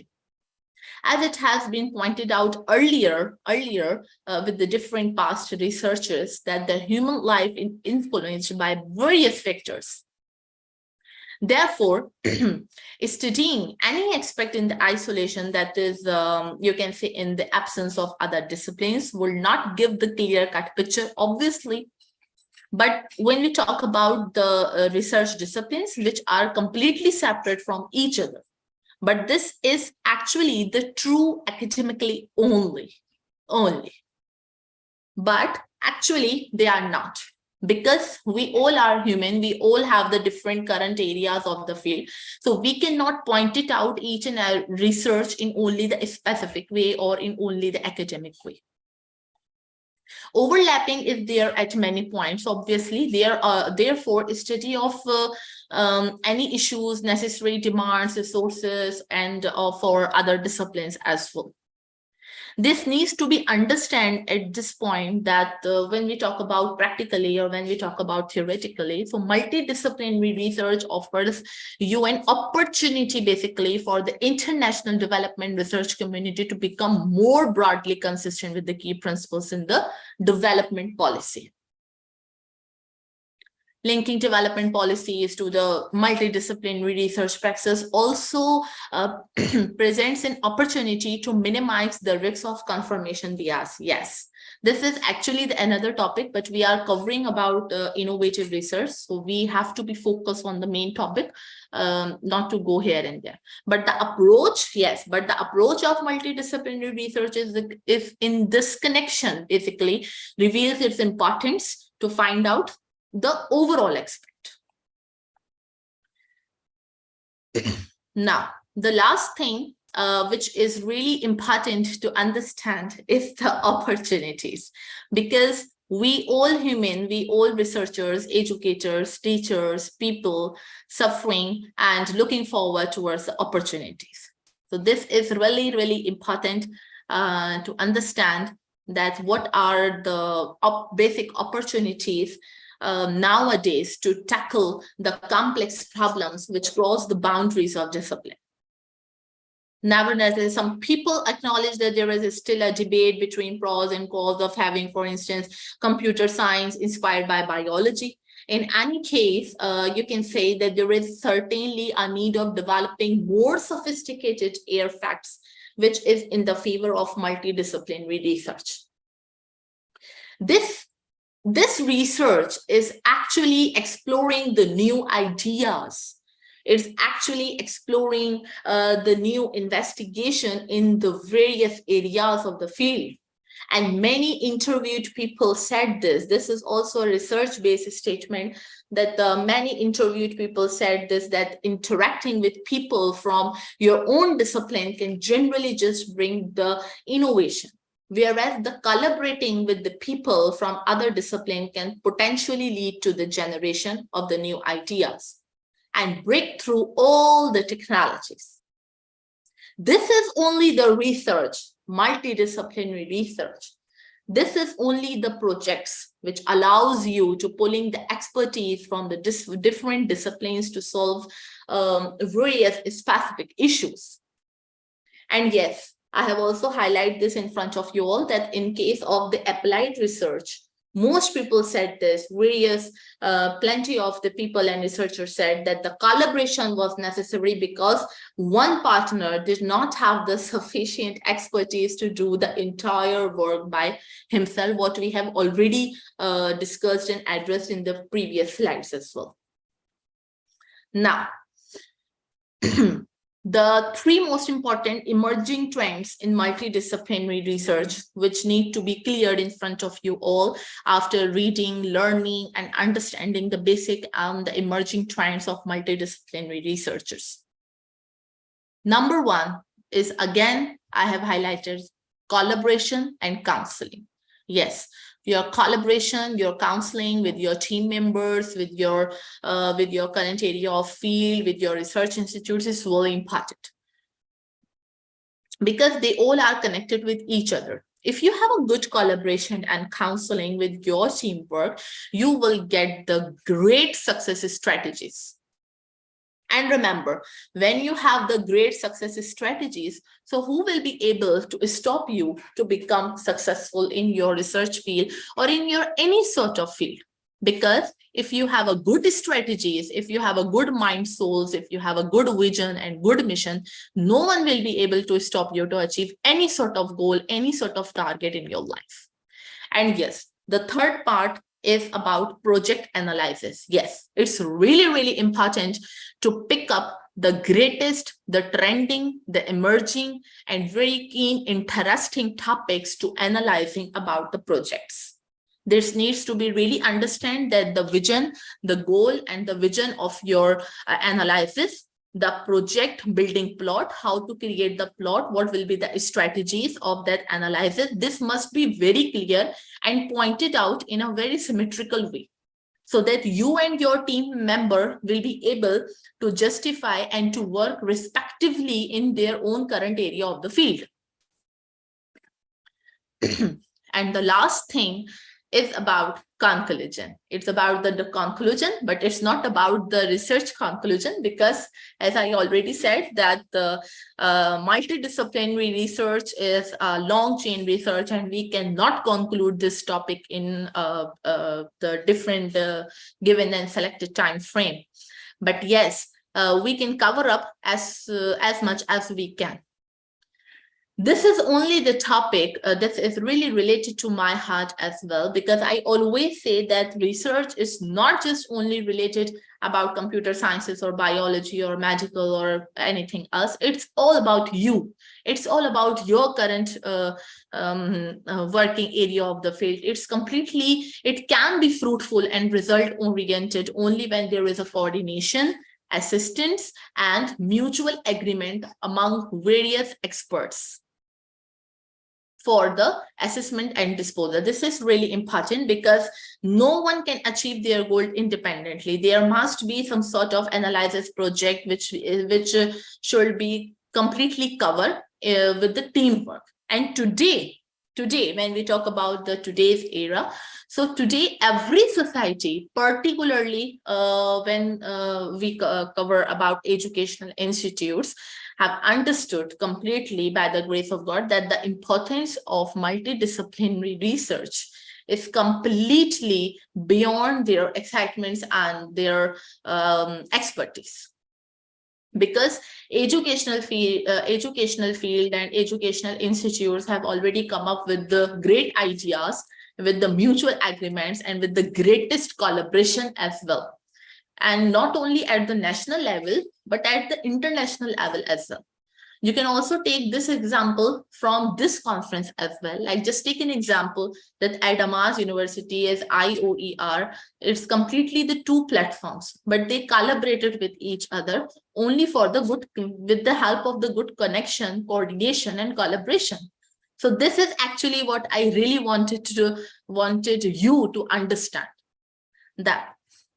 So in order to deal with the more comprehensively the contemporary and the future problems, multidisciplinary research is of immense importance. So in this connection, my submission is that the result-oriented and problem-free policy regarding this multidisciplinary research should be drafted to give the beneficial approach a desired momentum. Yes.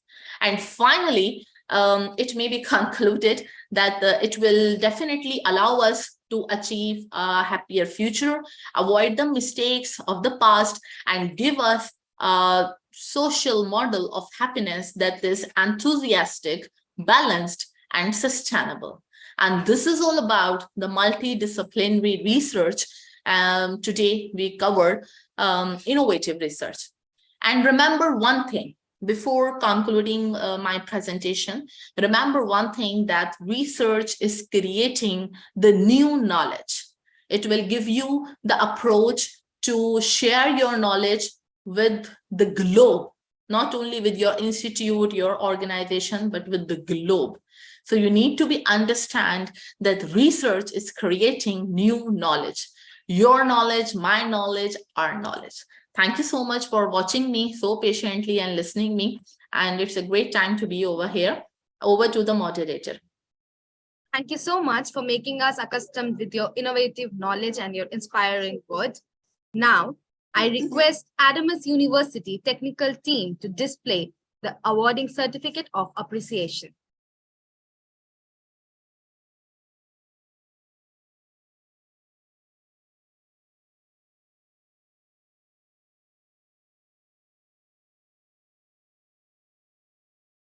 Thank you very much. I'm honored.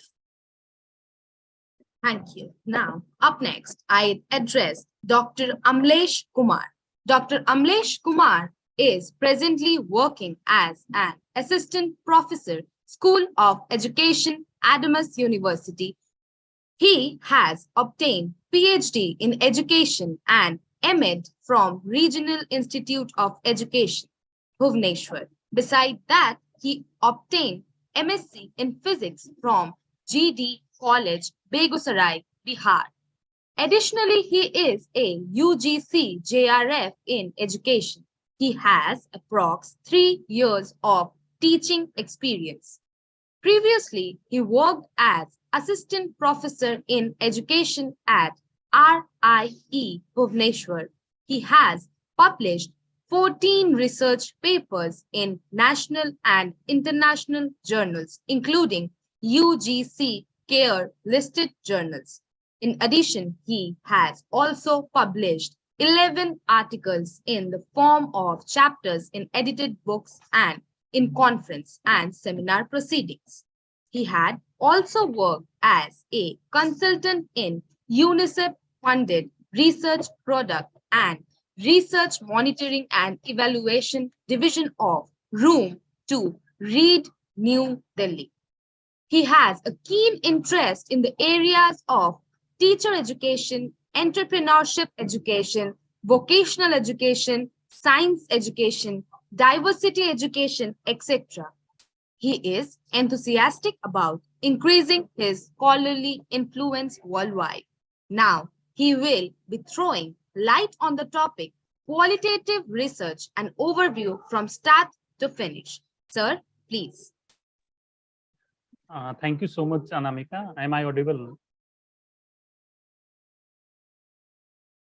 Okay, so I can share my screen. So please allow organizing committee, please allow me to share my screen. Please share your screen. Okay, thank you.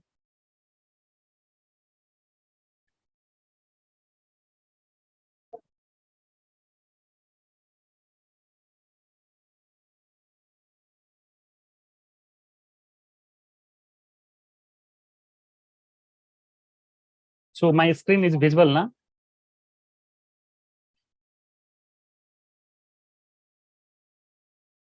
Okay. Yes, sir, it is visible now.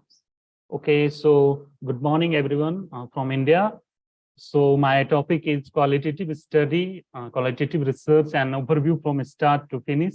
Since it's a broad topic and I have some limited time, so I will try to finish within the time frame. So in this talk, I will discuss like how we can initiate qualitative research, like what are the qualitative research design, how we can collect qualitative data, how we can analyze those data manually and with the help of different software. I will just give some glimpse related with some of the softwares, and later on we will also discuss in this talk how we can report qualitative findings. So this will be my general outline of the today's discussion. So we can begin.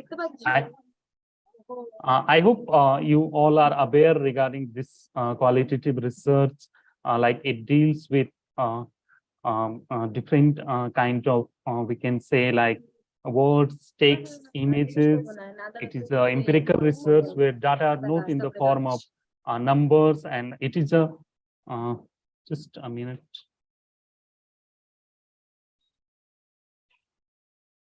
So in qualitative research, we can say it is focused on multi-method. In this research, we study things in their natural settings, and natural settings is one of the important aspects of qualitative research because it gives us clear data, the real data in the field. Researchers can collect those data, even attempting to make sense of or interpret phenomena in terms of the meanings people bring of them. So broadly interpretivist in the sense that it is concerned with how the social world is interpreted, understood, experienced, or produced. So this qualitative research actually aims to produce understandings on the basis of rich, contextual, and detailed data.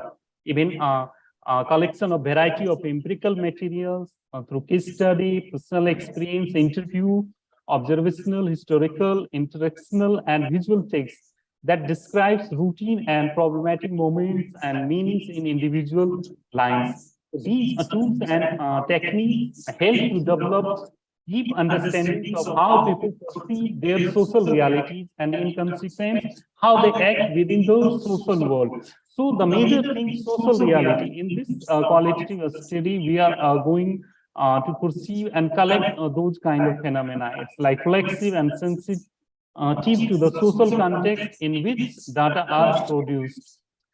In this qualitative research, we can say is an inquiry approach in which the researcher explore a central phenomena, maybe one key concept, ask participants broad or general questions, even it collects detailed views of participants in the form of words or images, audio, video, or any kind of data analysis, and quotes the data for description and themes, interprets the meaning of the information, drawing on personal reflection and past research, and also writes the final report that includes personal biases and a flexible structure. In qualitative research, it does not have a definite and precise meaning. It is a best an umbrella term covering an array of interpretive techniques which seek to describe, decode, translate, and otherwise come to terms with the meaning, not the frequency of certain more or less naturally occurring phenomena in the social world. So certain basic features you can identify, as I told you, natural setting is one of the important features, and data are collected in the form of words, pictures, we can say audio, video.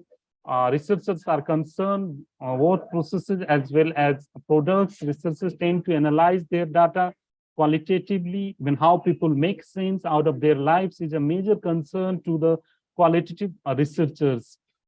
Same in other types of scientific research, qualitative research also in which seeks answer to a question systematically, uses a predefined set of procedures to answer those questions, collect evidences, produce findings that were not determined in advance, produces findings that are applicable beyond the immediate boundaries of the study. Through quantitative research, now sometimes we share these characteristics also. The qualitative research additionally seeks to understand a given research problem or topic from the perspectives of the local population. We can say it's really difficult to go with qualitative research in a large population. So sometimes we are selecting very few participants, respondents in the study, and we are going through depth analysis, depth study of those things. Even it focused on participants' perspective, it involves extended first-hand engagement, it is subjective, it uses an emergent design, so we can find these things in the qualitative research. One of the advantages of like using this method to using open-ended questions, which we can't do in the quantitative research, it has the ability to evoke responses that are meaningful and culturally salient to the participant and anticipated by the researcher, rich and exploratory in nature. So another advantage we can say qualitative method is that it allows the researcher to flexibility to probe initial participant responses, that is to ask why or how, where are these kind of probing questions we can do in this kind of research. Probing gives participants the opportunity to respond in their own words, and later on we can analyze their discussion, discourse.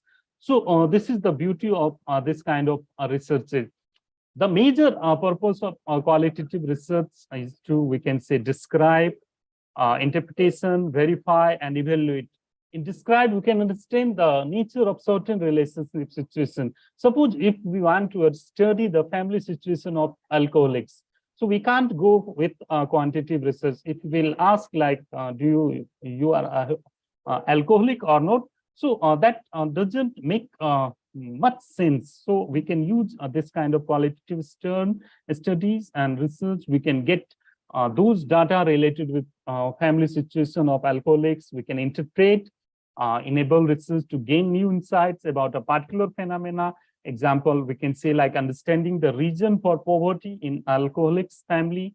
We can verify also, like it allows researchers to test the validity of certain assumptions, theories, like checking whether the belief that there is poverty among all drunkards family.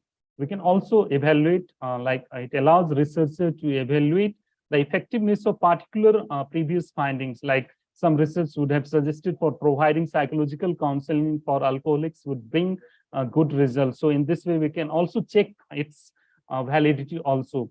Certain characteristics you can find in qualitative research, which you will not find in other researches, like naturalistic inquiry. We can study in the real world situation as they unfold naturally, inductive analysis, holistic perspective, qualitative data, personal contact and insight. These are characteristics we can find.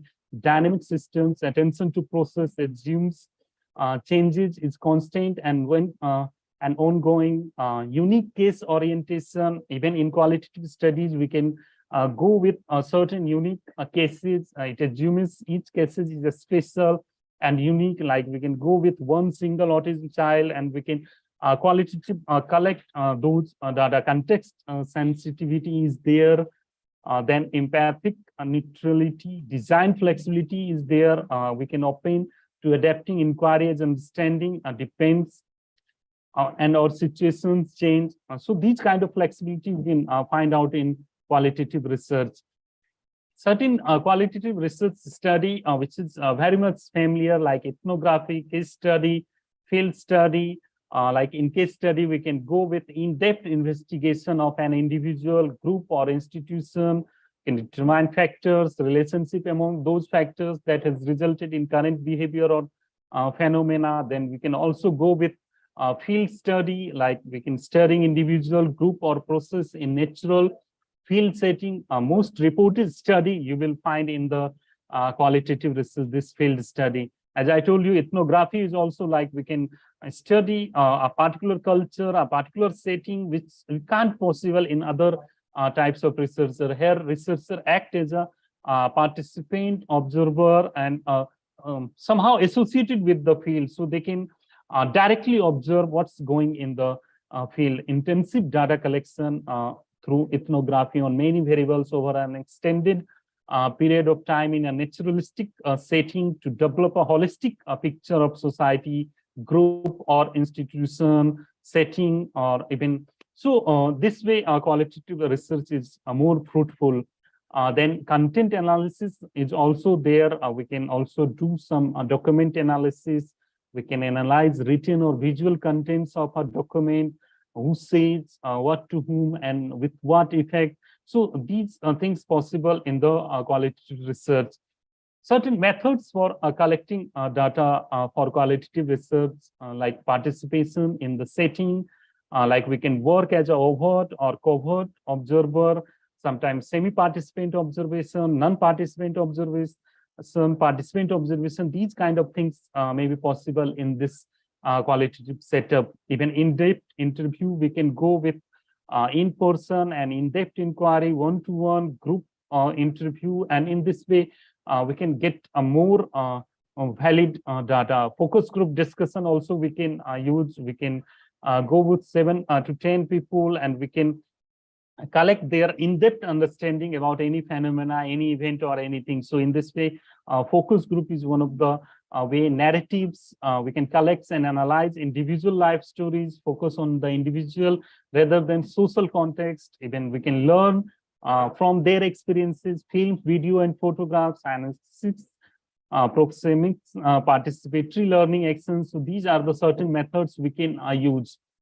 Certain, even after collecting these data, certain criteria we need to follow to design qualitative research, like credibility, then transferability, applicability, like how credible are the particular findings of the study, can those be trusted. Certain issues later on also we will discuss, like generalizability, validity, and reliability issues related with qualitative study, dependability, consistency, how sure are we that the findings should be replicated, is the study were conducted with the same participants in the same context. So in this way, we can judge the qualitative research. Certain precautions, we can see controls in qualitative research, like checking and rechecking of data, examining possible real hypotheses, devising tests, instruments to check findings and analysis. Certain stages we need to follow in qualitative study or in any kind of study. These steps are common, like identifying a research problem, reviewing the literature, specifying a purpose and research question, collecting the data, analyzing the data, determining the quality of data, and later on reporting the research. Certain characteristics you can find in the good qualitative research problem, like it must be interesting in nature. Like if you are going with ethnographic study, so that study must be like some cultural specific, so that can catch the interest, attention of the reader, like keep the researcher interested in it throughout the research process. That must be researchable, can be investigated through the collection and analysis of data, significant, contributes to the improvement and understanding of educational theory and practice. It must be manageable and ethical. Ethical issues is also important in this kind of study, and we must focus on those aspects also. Certain sources of qualitative research problem, like how we can identify those qualitative studies, reading and research through newspaper article or through like a research paper. Some of the problems we can identify. Daily experiences also helps us, like if we are facing those kind of issues related with in our near by locality or anywhere. So those kind of experiences we can consider for the qualitative research problems. Consultations through intuition also. Sometimes suppose if we have got some intuition related with any phenomena, like how happiness is there in the particular community or locality, so we can go and we can study those phenomena. Academic experiences also helps us to find out the qualitative research problems. Exposure to field and situation, what kind of experiences and exposure you have, brainstorming. These are the certain sources we can use. What are the criteria we can use for selection of these things, like researchers' interest? Qualitative research is not like that you have prepare questionnaire and you just send to the participant. It must be like you must have keen interest towards the research process, because as a researcher, your involvement in the field is there, and your involvement is utmost important. So your keen interest and your competencies also, how you can interact, how you can collect data, how you can build rapport with the respondent or participant, how you can behave those community, all those things are essential in this way. Then researchers' own resources is also certain methods you can find out in qualitative research, action research, phenomenology, and ethnography. Sampling in qualitative research is also important. Even the most common sampling methods used in the qualitative research is like purposive sampling, judgmental sampling, quota sampling, conveyance sampling, snowball sampling. Recruitment in qualitative research, like how you are selecting a participant, how you are selecting respondent for the study, what are the strategy you are following while recruiting the respondent. It's essential how you can respecting the local leaders, local participants, how much you are sensitive towards recruiting the people. We can recruit people who are legally under the care of the parent or the guardian, like infant, or we can say some of the those kind of difficult respondent we can also recruit in this way. We have to follow proper recruitment study. We need to follow ethical guidelines also in qualitative research. Since this part is already discussed with Dr. Prateek sir, so I'm not going to detail in ethical guidelines in qualitative research. But we must have to understand that we need to follow more in ethical guidelines and competencies in qualitative research. Then we have to collect informed consent also before going to the field and before collecting the data. We need to protect also confidentiality of the respondent. Certain good quality qualitative research questions we need to design, like we can begin with words, like we can tell the reader what you are attempting to discover, ask what happened to describe. So such kind of probing questions we can use while collecting the data. Certain qualitative traditions like phenomenology, ethnography, grounded theory, you can see while going through data collection. Like in phenomenology, we can go with long interviews with up to 10 people. Grounded theory in ethnography, we can use these traditions. Certain criteria we can use to select a tradition. Like you just see, we have already collected those data, and it's really difficult to analyze qualitative data. Like you can see in the screen a picture. If you will go through the interpretation of these pictures, you will get multiple interpretation. So it's really difficult sometimes for the researcher how to analyze those qualitative data. Qualitative data often come in the form of text, audio, video, images, even data in unstructured form. And after collecting data in the form of qualitative, you can see the hurdles of the researcher, how to analyze, how to report the findings. Certain methods we need to follow in terms of qualitative analysis, coding, data reduction, triangulation, constant comparison, narrative analysis, discourse analysis. You can see we have to work on coding, or we can go with group coding. Even sometimes we can analyze qualitative data in the field while collecting data, and sometimes at the end of also after the collection of those data. We can go for data reduction, data display, drawing conclusions and verification, data processing, management of data, coding. As I told you, coding is one of the important aspect of qualitative study, because if you have expertise in coding, then you can be succeed in the software analysis of qualitative data. We can code even in different length and size, paragraph, sentence, phrase, and words. Certain types of codes is there. We can say some do's and don'ts we need to follow in terms of coding. We can create a start list of codes prior to field work. Once we have collected the data, how we have to analyze, we have to follow proper procedures for analysis. Like initially, we have many pages of text, many pages of data. Then we will gradually move towards reducing those data with 5 to 7 sub-themes. We need to create a code book.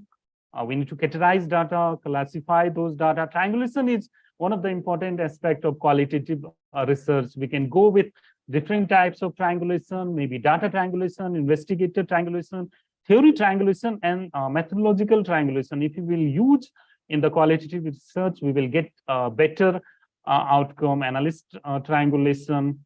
As I told you, certain methods we need to follow in terms of analysis of qualitative data. We can use softwares, we can go with paper and pen, or we can go with coding. Another alternative tools, MaxQ, DA, Atlas, TI, like we can use software. Here you can see, I'm just giving one example of NView software, like how we can extract data from different sources, either Twitter, either Facebook, either LinkedIn, huge data. It's very difficult to go with the manual analysis. So sometimes we can use these software, Atlas, TI, and NView for analyzing those data. You can see these procedures are there. We have to report our findings. Even we might describe the setting. We might identify and discuss 5-7 themes. We can write in details. At the end of our study, like we can give our own personal reflection based on our own experiences. We can also our interpretation, how it is accurate. We can go for member checking, triangulation, as I told you. Others we can use peer review, external audit. Certain issues, as I told you, like generalizability, validity, and reliability of qualitative research. But certain strategy we can follow to overcome of these issues, like for validity and reliability and generalizability. We have to understand that our qualitative research will be informed by our readings, like how our readers is giving their comments on our part. That's the real outcome of our research process. So as I told you, with the limited time frame, I have to discuss more related with from start to finish. So it's really like sometimes it's difficult within this time frame. And you can see the images there, like imagination is the highest form of research, and it is purely applicable in the form of qualitative research, how you can imagine the situation, how you can imagine the those circumstances, how you can report in terms of finding. So with this, thank you, everyone. Thank you. Thank you so much for sharing your insightful deliberation with us. Now, I request Adamas University technical team to display the awarding certificate of appreciation.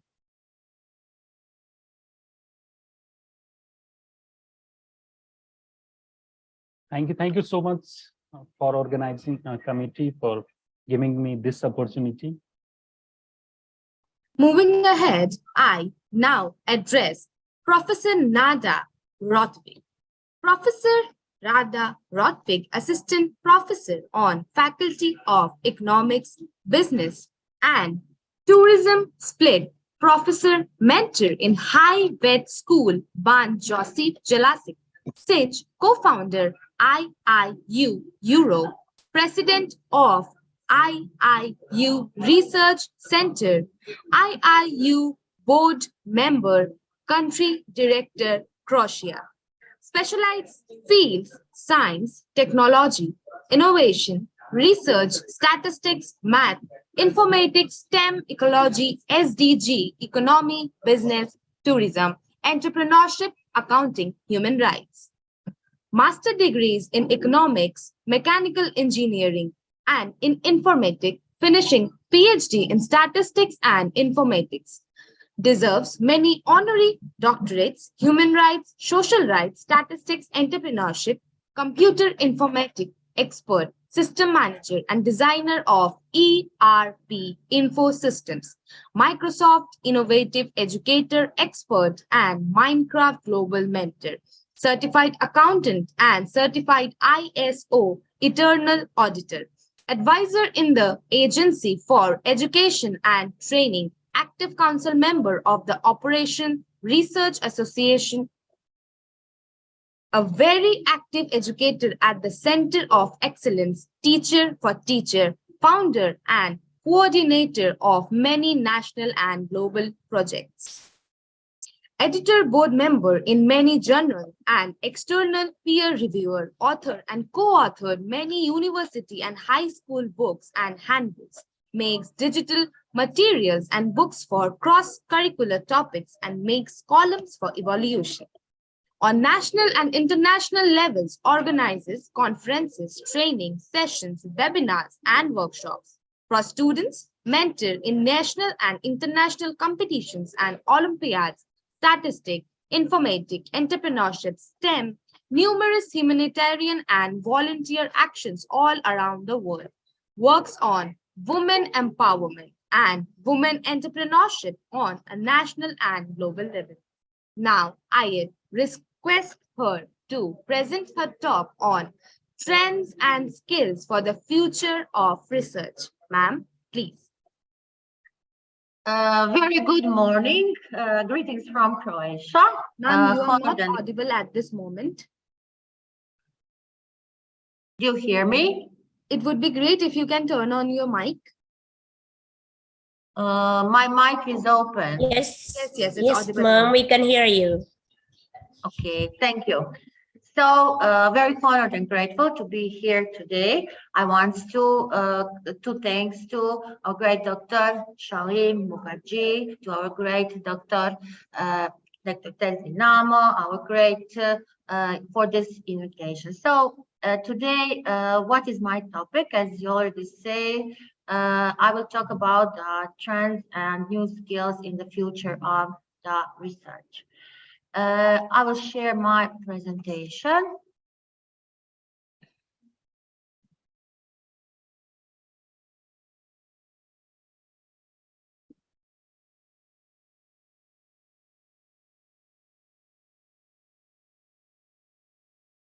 So it is visible. Is Yes, it ma'am, it visible? is visible. Okay. Yes, ma'am, it Thank- is visible. Thank you so much. Coming from Croatia, already said, from the University of Split, Faculty of Economics, Business Tourism, also professor in a Harvard school, and now just in the classroom and the school. So if there is little noise, now is the rest of the students, so I apologize. Also working at the International Internship University, a president of IAU Research Center and a co-founder of Europe. Let's learn together today for the future of research. We know today that what is very important, we know that there are so many new emerging trends in the science, in the technology, in the education. We are witnessing that every day. So if we don't have that skills, we first, like educators, how will our students have the skills? If we don't follow the trends today, what we learn already, tomorrow is old. So that is crucial. That is crucial to go in a new direction, and we cannot talk about the science. We know today, also when our students finish the university, when they are applying for the job, that already they get a question, how many researchers do you make? And they already need to have they need to have a rich curricula CV, even they just finished the university. So we are they who will give them that. We are giving our students that all opportunities. So I want to start first from the rapid development of technology, high new technology. We are talking about the big data. We are talking about the machine learning. We are talking about artificial intelligence.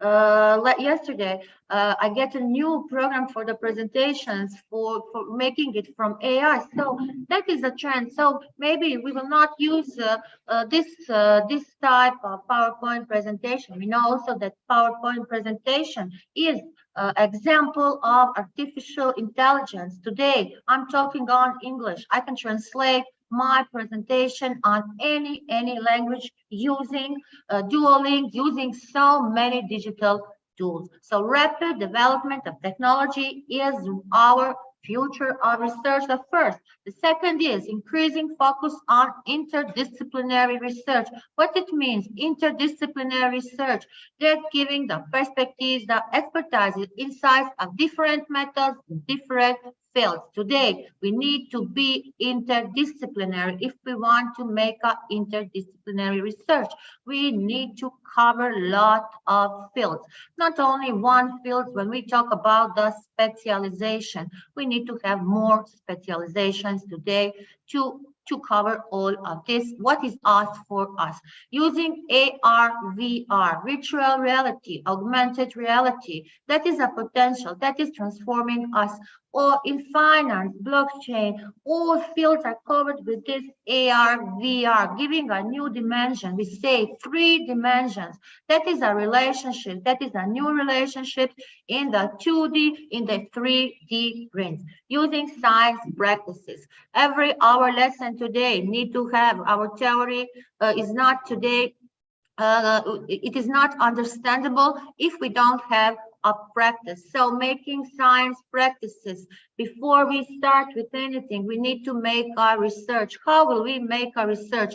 Like example, what students learn from statistics. Today, I'm explaining them what is a correlation. So if I don't have a good example from practice, how will they understand what is correlation? And then how make a math equation in the regression analysis. So these science practices are very important, using open science practices. Then innovation, scientific innovation. We have today made the patents, innovations, inventions, so that will give us the technology. We see today nanotechnology in medicine, in electronics, computers, everywhere we need to make innovations. Focus on sustainability and the environment. Everything needs to be sustainable. Everything needs to be sustainable, beautiful together. That is our future, our sustainable future. And researchers doing the research need to cover all 17 SDGs when they are making this. So environment is very important. We're talking about, like example, agriculture. What have so many influence on the agriculture? I can say in Croatia, here in my town, we have rich surroundings, environment, rural parts, and if we don't do, like example, circular economy, if we don't take care about the zero waste, reducing the green gas houses, how can we talk about a healthy environment? We are coming to our mental health and well-being and mental health. Today, all are under depressions. We need to focus on this. We need to focus on this with our students. I don't now, like example, I'm coming from Croatia. My neighbors from Serbia have, you see what in the newspapers, very sad news. Students are killing the students. Students are killing the teachers. So what is that? That is a depression. That is not well-being. So if we don't take care about our students, about their health, if we don't take a deep breath in the morning, and if we don't say, thank you, God, for what I'm alive. So that is coming all in the researchers. We need more researchers on these topics, on the mental health and well-being, about the diet, about the lifestyles, about social and intelligence. All the intelligence need to, emotional intelligence, that need to be covered. So let us see the new way for entrepreneurship researchers. These are the 10 emerging topics for 2023. Social entrepreneurship, entrepreneurial ecosystem, digital entrepreneurship, sustainable, corporate, family, entrepreneurial, finance, mindset, education, and resilience. How can we talk about the business? How can we talk about the business if we don't have entrepreneurship and innovation? This year in Europe is a year of innovations in education. So many researchers will be covered on this topic. So moving from entrepreneurship, we are coming to the business and management research. So that is why I said interdisciplinary emerging trends in all the fields. starting from entrepreneurship. Here is for the business and management, like example, digital transformation, sustainability and corporate social responsibility, AI, ML, blockchain, remote work, circular economy, marketplaces, digital marketing, data analysis, business intelligence, cybersecurity. So the future of research is to make these opportunities, to give these opportunities, to follow the trends, to follow all what is happening around us, giving us the technology, innovation, invention, patents. See this beautiful surrounding. This is the surrounding environment when I look through the window from my work. Isn't this beautiful? We need this. This makes us happy. This makes us happy when we see a beautiful environment. So we have the must-have skills for all the researchers of the future. It is rapidly changing, growing. Research communication. If we are not sure to make something, we need to contact our colleagues. We need to contact the literature. We need to contact the experts. That means that collaborate beyond academia. We are doing that. We are all doing that. We never of us don't know everything. So communication is very important. Coming again to the digital research skills, that is something like today, like when we say good morning, and open research. So these 10 most in-demand skills need to be followed, need to be covered. This is for 2023, but I can say they are only add in, like we say in the program, add in for 2022. Leadership, communication, management, research. We see research is on the 7th place.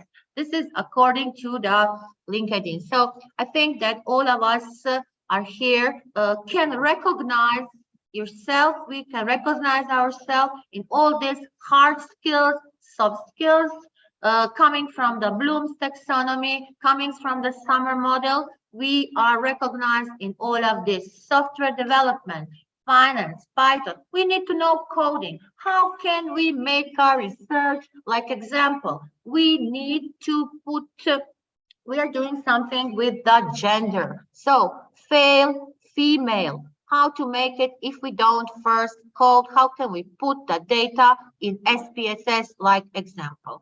So programming is something today we need to know. That is why we are saying artificial intelligence, machine learning, data science. So we have artificial intelligence in social science. So in every field it is today involved, and we need to follow this. We need to learn this.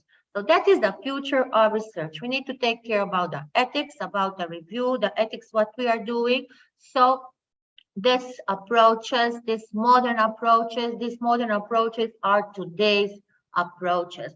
We in European Union, we have so many regulatives, so many frameworks, so many research proposals, and they're all designed like by ethics approach. So ethics are informing our policy, our European policy about this. Like example, if we want to encourage the women today to talk about the gender equality, we have the biggest research network in Europe for the women. Technology advancement. So this is the future. This is the future. All these advancements, all this analysis, all these large amounts, all the data, all new information. According to this, what it means for us, what it means for our students when we are learning them, we also need to help them in the career. I'm really happy that I have that opportunity because when the students graduate, we get the queries from the big organizations, from the big banks, from the ministries, from everywhere. Can we give them a great student? So that is a help in the career. What we can do, career opportunities today are in the various industries. So There is not, I can say, somebody said today, this is more important than another job. All are important, talking about the healthcare, conducting so many interviews, surveys, education. Education is on the first place. So nothing, we cannot talk about entrepreneurship, innovation, invention, if we don't, if we are not educated and if we don't follow all these trends and the skills. So I will repeat again, critical thinking, innovation, creativity, all these hard skills, soft skills, we are all leaders. There's no, when somebody say he is a leader, we are all leaders. We are all leaders in our field, in everything what we are doing, we are the leaders. So that is the way how we need to continue, not only 2023, we need to continue this all time, following these new trends, these new techniques in research. So what researchers should be know about the future research trends. So all of us want to have a great write an article. All of us wanted to have a high cited article in the high journals, Scopus, Taylor. So that is something what we need to make to do with our students already on the university. For us, we have so many predictive analytics. I can say with the simple Excel, we can make a prediction using different. So I can say Google Scholar, all these scholars managing, sharing data, managing references, and contacting with other researchers. Here in this Adamas University, I'm really proud on our great Dr. Shauli. Also for the Institute of Researchers from the Philippines, all great work is doing by our great women. So I can congratulate our great women on the big knowledge sharing around the world and doing this collaboration. Giving us the opportunity to be here, like example, me from Croatia. Continue with the data visualization, with all these techniques, with all these trends. Nothing is hard to learn. We can learn all.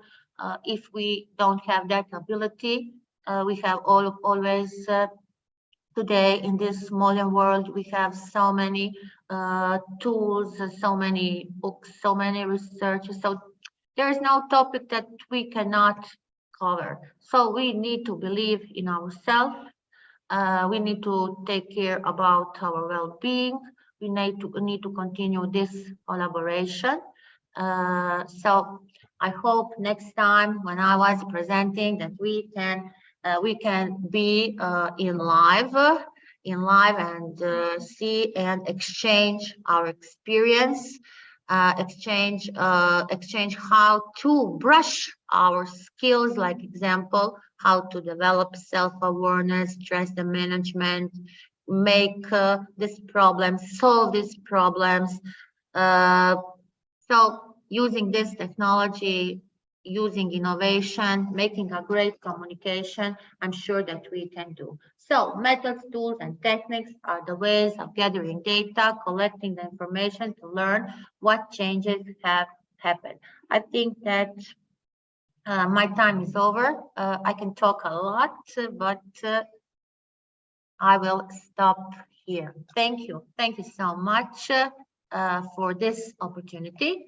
I'm really honored. I'm really honored and grateful to be here again in the School of Education, Adamas University, India, with the corporation, with Organization of Educational and Research. Thanks to my great doctors, Dinamo, Dr. Shauli, and our great coordinators here in this big conference. Thank you. Thank you so much for sharing your insightful deliberation with us. This was very inspiring for all of us. Thank you for taking your time and being with here today. Thank you so much. Now, I would request Adamas University technical team to display the awarding certificate for appreciation. Thank you. Thank you so much.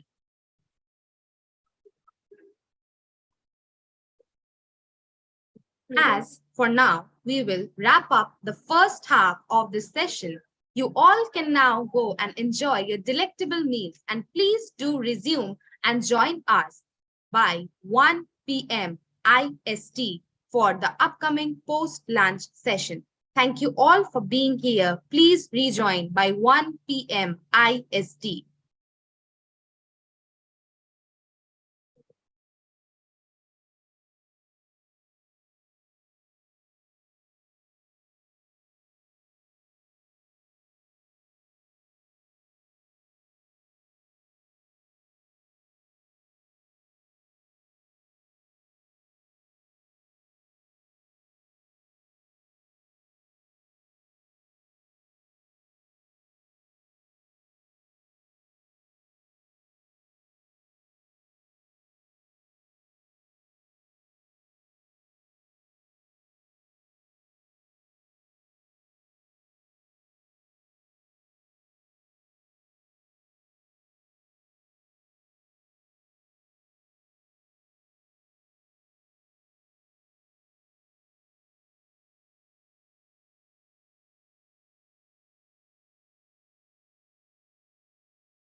Hello, everyone. I, Anamika Devnath, heartily welcome you all for the post-lunch session.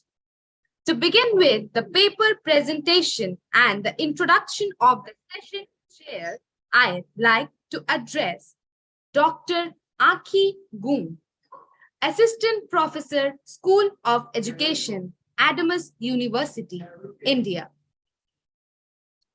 Up next, Mrs. Parama Kundu, Assistant Professor, School of Education, Adamas University, India.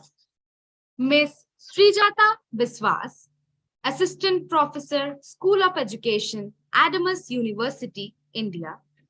And Ms. Samia Roshni, Assistant Professor, School of Education, Adamas University, India. The rooms are scheduled as per the time being allotted. Enter the specific room according to the allotment.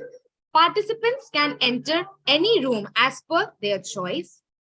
And it is cordially requested to every participant and presenter, after this session being over, all presenters and participants are cordially requested to enter the main room after the presenting of your paper for perceiving the glorious moment, the most awarded, the awarding and appreciation by our director and along with her, Dr. Maritus D. Ola.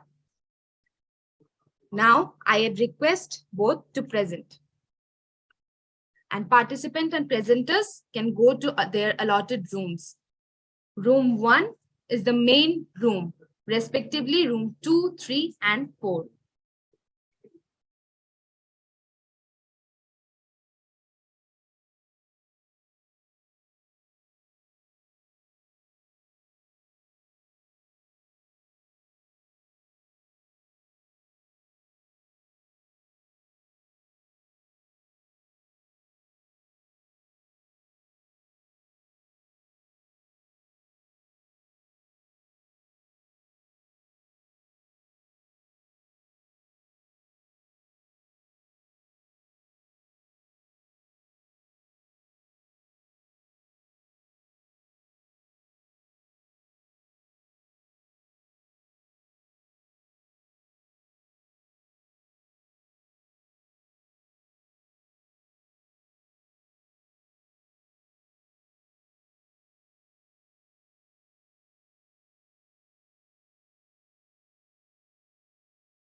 Good day to all of you present here, and good day to all the presenters. Present is this room number 1, that is mainly the main room. So mainly the presenters, I have given you a few instructions that please try to complete your presentation within 12 minutes so that we can also ask our questions to the other participants. And mainly in this session, according to the list, our first presenter is Anali Joy L. Patricio. So, are you here? Yes, I'm here. Yes, okay. Okay, so Anali Joy L. Patricio from Adventist University of Philippines, and the topic is anxiety to anxiety, a psychoeducation for senior high graduating students with anxiety symptoms. So please present your PPT. Thank you very much, ma'am. Can you hear me clearly? Yes, I can hear you. Okay, thank you very much. I will be sharing my screen. Yes. Okay.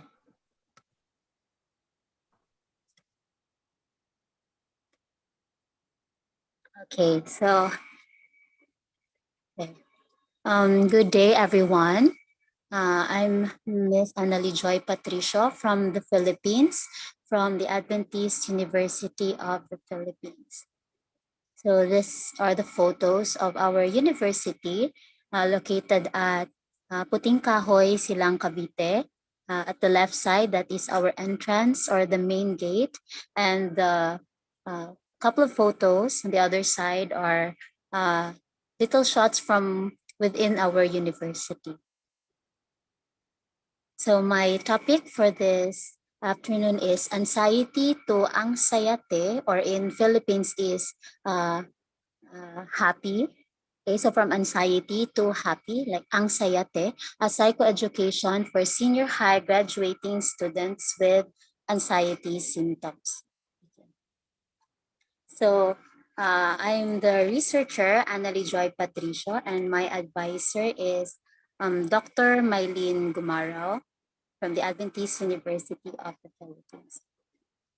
We have a certain familiarity with the feeling of excitement, experienced edging closer to the moment we step out of our current level and move on to the next. And though this excitement may also be felt by students in the senior high school level, there are also certain levels of academic stress and anxiety building up and affecting their everyday interactions as the time of their graduation approaches.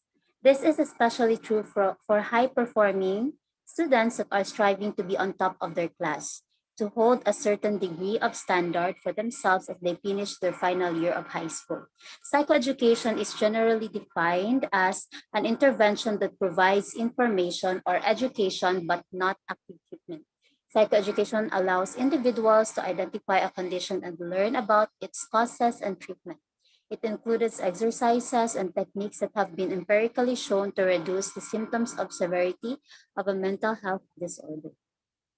So for previous international studies, most studies there involves the gender or other stressors involving the students. So one example is according to Chi, 2023, 50 studies were included in the meta-analysis totaling 39,668 graduate students. The results revealed that 34.8% of graduates suffered from the anxiety, and 95%, specifically 19.1%, had mild anxiety, and 15.1% had moderate anxiety, and 10.3% had severe anxiety. So this is based on international studies. While nationally on the Philippines, it shows college students. Most studies are showing college students as the respondents for academic anxiety, and usually not correlated with high performers as their variables. So the discussion, the rates of depression and anxiety among college students have increased over the years. They are also 2 or 3 times at risk for depression and anxiety problems compared to the general population.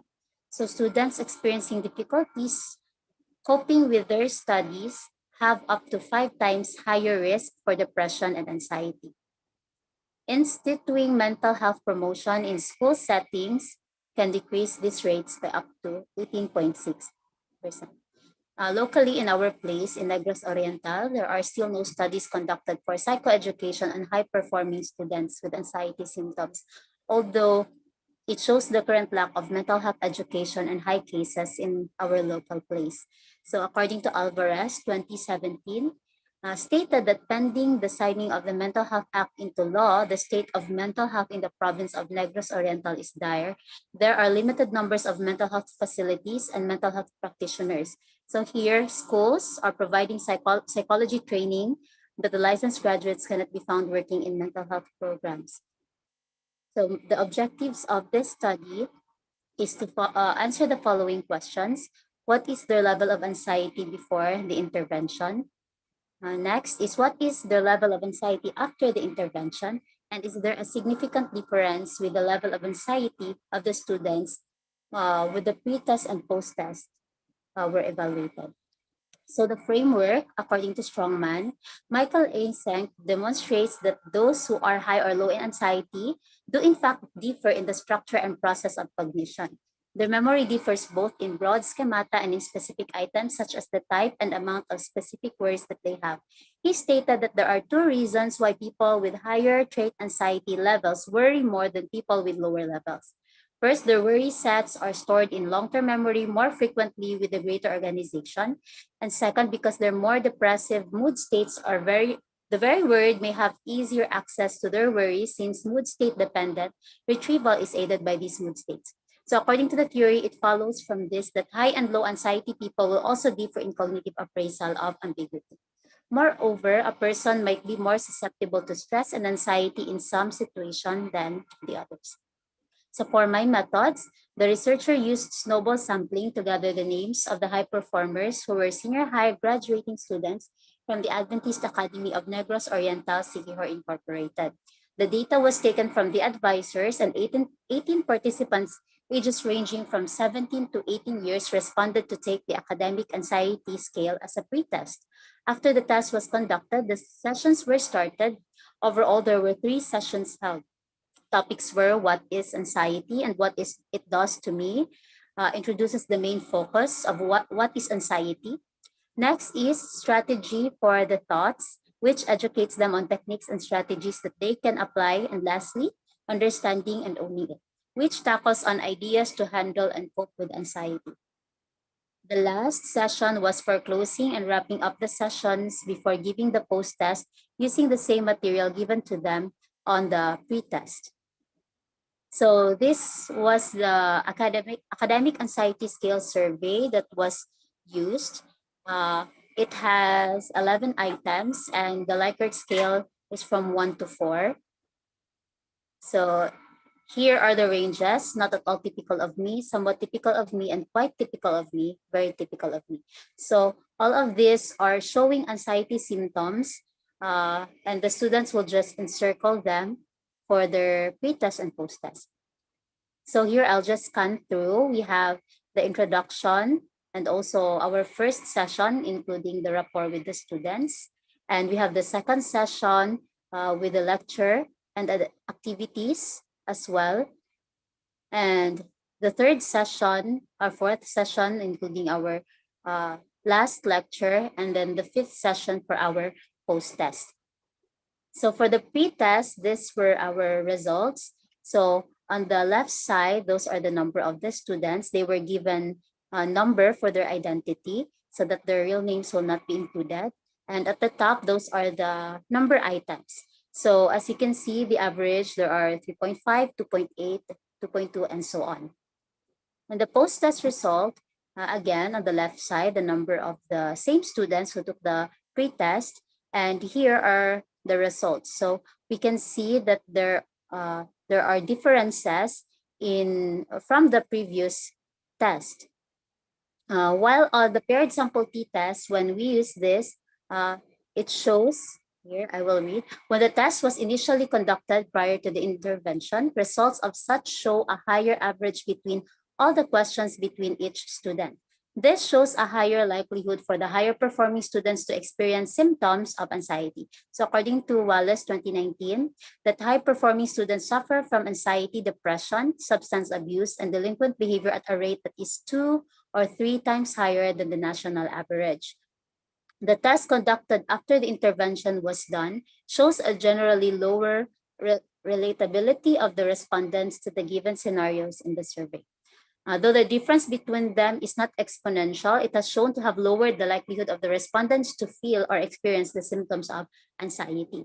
So when the pre-test and post-test were computed, there is a big difference shown on the ITANS, average, and overall means, showing that the intervention was effective, lowering the anxiety symptoms of high-performing students. However, when using the t-test computation, there is no significant difference. There might be other factors to consider for it to show significant difference, such as time to conduct more session, as for the respondents to be able to make into habit the activities given to them that would help them cope with the symptoms of anxiety.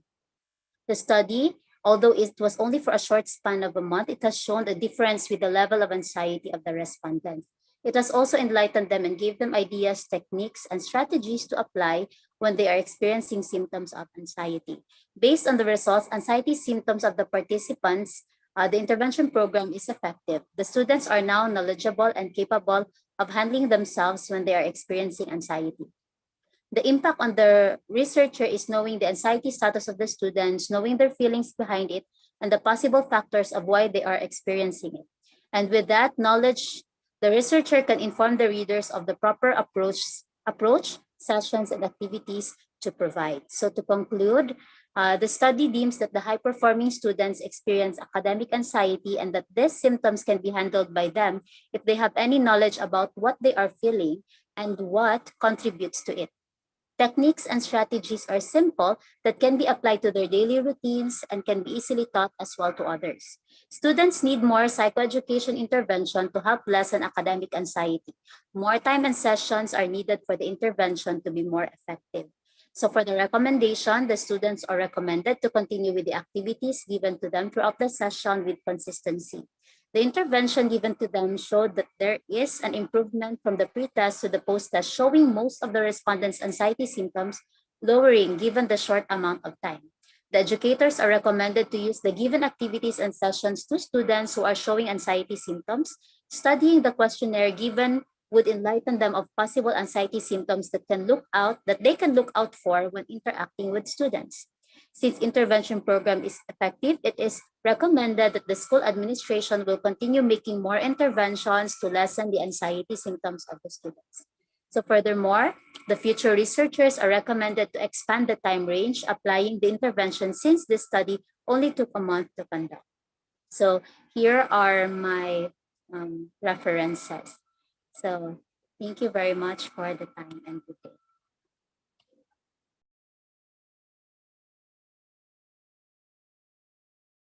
Thank you, Anali Patricio, for your nice presentation. And here you have also shown the level of anxiety, and we have also know that anxiety means happy in Philippines. Thank you. So now I am calling the next presenter, that is Tanju Datta from RKSMVV, India, and her topic is about a study of anxiety and stress caused by examinations among students. So, Tanju Datta, Yes, please ma'am. Am I come audible? to present. Yes, you are audible. Can I share my screen? Yes, yes, I think Anali, please stop screen sharing.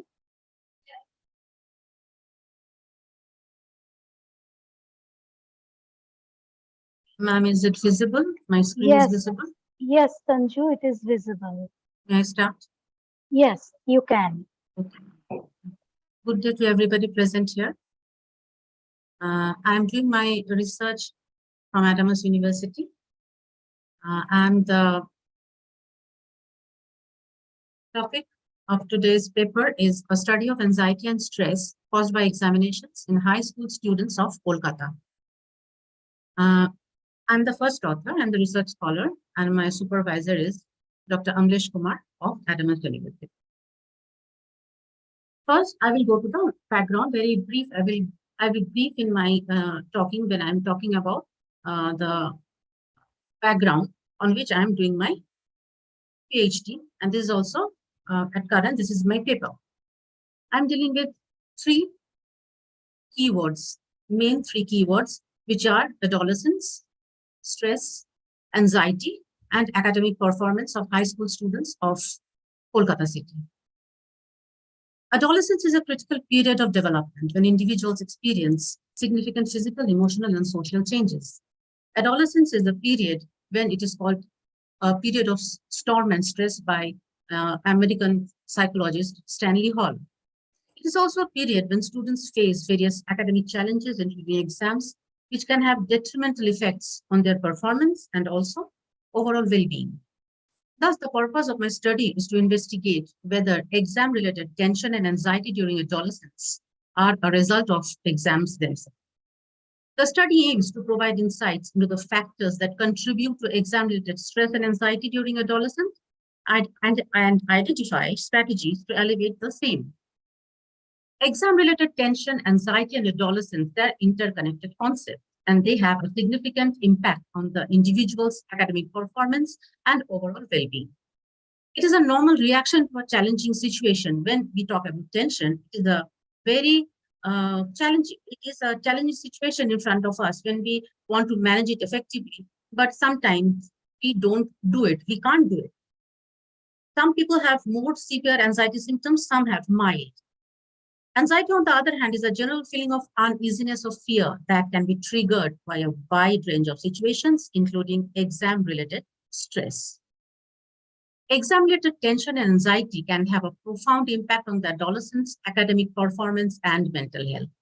Research has shown that high levels of exam-related tension can lead to a decline in cognitive performance, which can negatively affect an individual's ability to learn and recall information.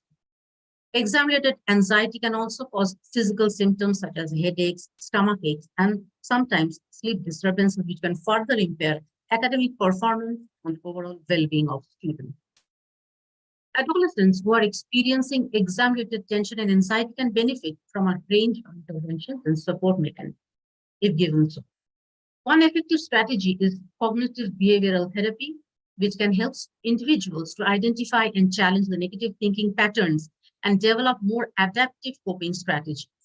Other interventions may include mindfulness meditation, relaxation techniques, and physical exercise, all of which have been shown to be effective in reducing anxiety and stress levels.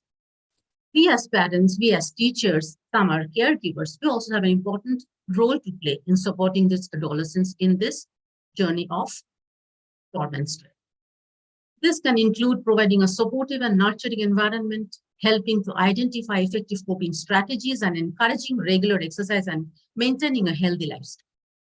Teachers can help by providing study tips, exam preparation strategies, and support for students who may be struggling more.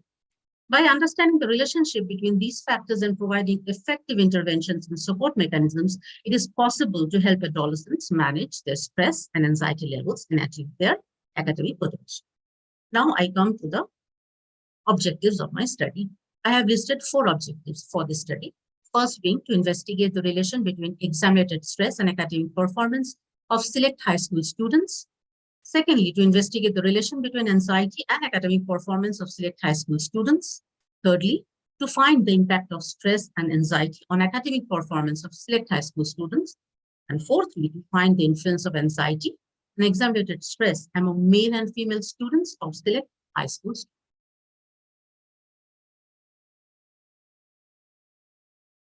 When I started my presentation, I told that I have 3 main keywords. The first being stress. So what is stress? When someone needs to adjust their personal life or respond to perceived dangers, whether genuine or imagined, it naturally causes stress that has an impact on their mental and physical health. As a result, several stress reactions such as fight or flight response may occur, according to CWORD 2008. These reactions can have a severe impact on both body and the psychological state. Some researchers conducted a study on the mental health of Filipino students of Select Academic Institute and discovered that stress has a substantial negative impact and is directly related to their daily schedules. According to the study's findings by Peredo, Espiritu, Stanto, and Ria 2015, schoolwork, exam-related tension, and managing one's time were the three main causes of stress. Coming to academic performance, it is a product of receiving a quality education, which is established by assessments and results alone. This takes place when a student and school achieves educational objectives, which can be assessed using tools like scales or grade point averages, according to Ward, Stocker, Murray Ward, 1996. For society to advance, young students' academic performance is essential. People who do well in school are more likely to succeed as adults and acquire a pragmatic understanding of life. Success in the workplace may result from this, which would be advantageous to the person and the community, according to Regia 2011. Anxiety. Anxiety can be described as a feeling of fear and apprehension that is part of an emotional state, according to Lewis, 1970. Test anxiety, which is the anxiety students feel about exams or tests, has been identified as a serious and widespread issue, according to Sarasan, 1984, Spellberger, Anton, and Bedell in 1976. Test anxiety is a trait that is specific to test-taking situations and is characterized by feelings of anxiety before, during, and after examinations. Zegner, 1990. There are a few more. I'm not going through all this. I'm going to my next slide, which is the research framework of this paper. I have taken exam-related stress and anxiety as independent variable, and we will see what effect does these two have on the dependent variable, which is being academic performance of select high school students of Kolkata. I have employed the quantitative design, and I have collected data through questionnaires. The population and sampling. The target population was 25,000 high school students of Kolkata city, but my sample size was limited to 200. I've used random sampling technique. Data was collected using standardized measures of exam-related tension and anxiety. I have used SPSS version of 20.0.1.0 as my analysis technique. Correlation regression analysis were employed to determine the relationship between exam-related stress and anxiety and academic performance. And of course, t-tests being employed to find the impact of exam-related stress and anxiety among male and female high school students. And this is the framework of the scale. I have used Westside Test Anxiety Scale developed by Richard Driscoll. The scale had 12 questions, which range from not at all or never to extremely or always true.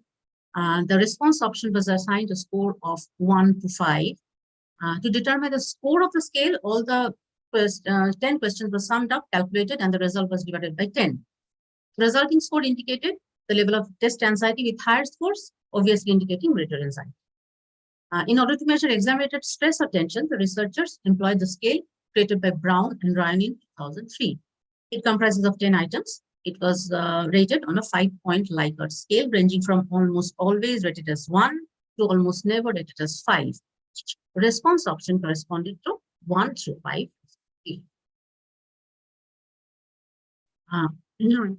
Analysis. I'm coming to the analysis. This is the table 1. It shows correlation between stress and academic performance. It shows the significance of R, which is minus 0.68, and the p-value, which is 0.000, and which is less than 0.001. Thus, we can draw a conclusion that stress has a negative impact on students' academic performance. In light of the findings of table 1, we can possibly conclude that high school students does worse academically when exam-related stress levels increase. It follows that the first null hypothesis that has been rejected and that there is significant association between stress and academic achievement. The theory of Khalid and Hassan, 2009, is likewise supported by the aforesaid finding. Table 2 is about correlation between anxiety and academic performance. It shows a relationship of minus 0.72 and the p-value is 0.000, which is less than 0.001, and are both significant. Thus, it may be concluded that anxiety has an adverse effect on students' academic performance. Further analyzing of the table 2 shows that certain high school students do worse academically when their anxiety levels rise. As a result, it is agreed that there is a strong correlation between anxiety and academic achievement, and that the second null hypothesis is also rejected. The above result also supported by the theory of Abul Qasemi 2009 in the out. The third table shows the standard regression model showing impact of anxiety and exam-related stress on academic performance. Dependent variable academic performance is 32.1% explained by the independent variable of anxiety and 42.7% of the variance by exam-related stress. The above model, which is explained by the regression model, significantly predicts that both anxiety and exam-related stress affects academic performance. Accordingly, the third hypothesis is rejected, and we can safely conclude that there is a significant impact of stress and anxiety on academic performance. This is the last table, which shows differences between male and females according to their score on anxiety and stress. It shows the anxiety and exam-related stress experienced by male and female high school students. According to this statistics, males significantly outperform females in terms of anxiety, whereas females significantly outperform males in terms of exam-related stress. The fourth hypothesis is thus rejected, and it has since been established that male and female students score significantly differently on anxiety and stress. Further, the research of Kasadi and Johnson 2002 and Bharti Roy 2013 support this finding. Now, I quickly come to the results. The results of the study indicated a significant correlation between exam-related tension and anxiety and academic performance, indicating that exams are indeed a source of stress for students during adolescence. The regression analysis indicated that exam-related tension and anxiety significantly predicted academic performance, suggesting that the higher the level of exam-related tension and anxiety, lower will be the academic performance. The first two objectives of the study are to test the significant relationship between anxiety, stress, and academic performance among high school students. In this regard, the correlation analysis indicates that anxiety has significant negative correlation with academic performance, which shows that if anxiety will increase and performance will decrease, vice versa. Exam-related stress has significant negative correlation with academic performance, which shows that if exam-related stress will increase, then academic performance will decrease. The findings of this study are similar, which is supported by Nivanitha and Nagalakshmi 2016. The fourth objective of this study is to test the impact of anxiety and exam-related stress on academic performance among high school. The result of regression analysis showed that there is an impact of anxiety and exam-related stress on academic performance. The results of this study are consistent with previous studies that have shown a significant positive correlation between exam-related tension and anxiety and academic performance. This suggests that exams are indeed a source of stress for students during adolescence. The regression analysis indicated the exam-related tension and anxiety significantly predicted academic performance, highlighting the need for educators and policymakers to address this issue. The qualitative data analysis provided insights into the factors that contribute to exam-related tension and anxiety during adolescence. The pressure to succeed was identified as a significant contributor to exam-related stress and anxiety. The pressure can come from parents, teachers, and students themselves. The fear of failure is another significant contributor to exam-related tension and anxiety. Students fear the consequences of failure, such as to disappoint parents, losing scholarships, or missing out on higher educational opportunities. The impact or outcome of the study will be the role of teachers, educators, or the policymakers. Even students, we always see that they have a notion of a lack of preparation. That always gives a room for more tension and anxiety during exam. These also play a crucial role in preparing students for exam. And educators will provide students with adequate resources to prepare them for exam. Parental expectations and peer pressure are also significant contributors to exam-related tension and anxiety. Peer pressure can also lead to students feeling anxious about exams as they compare themselves with their peers. The education system in India places a lot of emphasis on grades and academic performance, which can lead to students feeling immense pressure to perform well academically. The results of this study provide insights into the factors that contribute to exam-related stress and anxiety during adolescence and identify strategies to alleviate the same. Educators and policymakers should consider implementing strategies such as mindfulness training, relaxation techniques, and counseling services to alleviate exam-related stress and anxiety. Additionally, parents and teachers should focus on creating a supportive and nurturing environment for students rather than emphasizing on grades and academics. These strategies can help students cope with exam-related stress and anxiety, leading to better academic performance and mental well-being. For future research, bigger sample size may be used. Additionally, more research may be done to find out how other factors affect academic performance and success. Furthermore, this study will be useful in determining the reason why students experience anxiety and the relevance of exam-related stress practices in the educational environment. In addition to that, practicing ways to control stress decreases the impact of failure in academic success. This supports students with challenges and benefits individuals who are under a lot of stress or high levels of anxiety. So these are my references.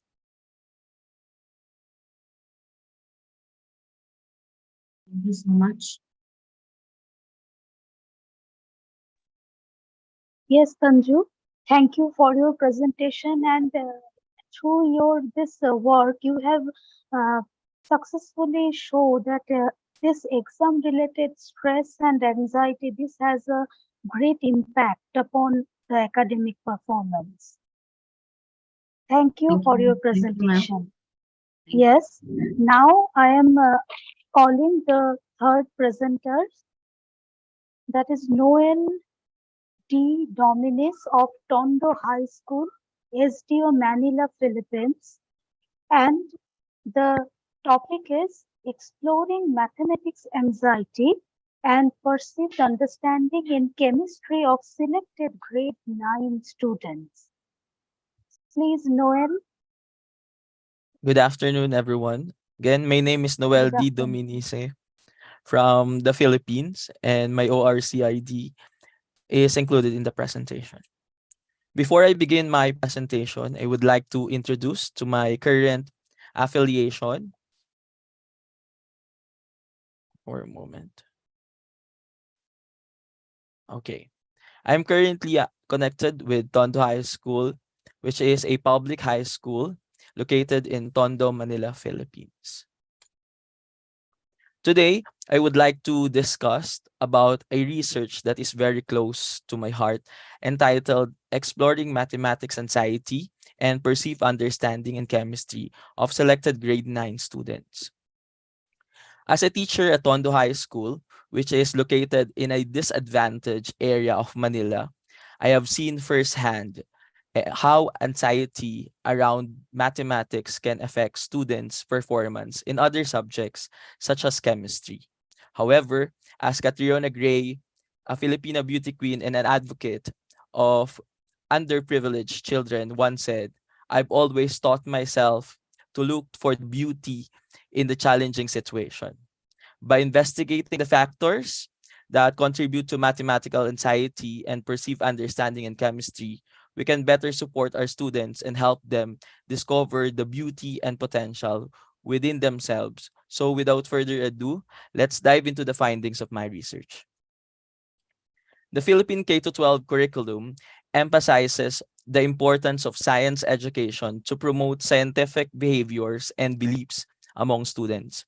However, according to the country's national achievement test, on average, the students obtain an MPS of 39.49, 37.98, 40.53 for the school year 2004-2005, 2005-2006, and 2011-2012, respectively, based on the Philippine Basic Education 2013.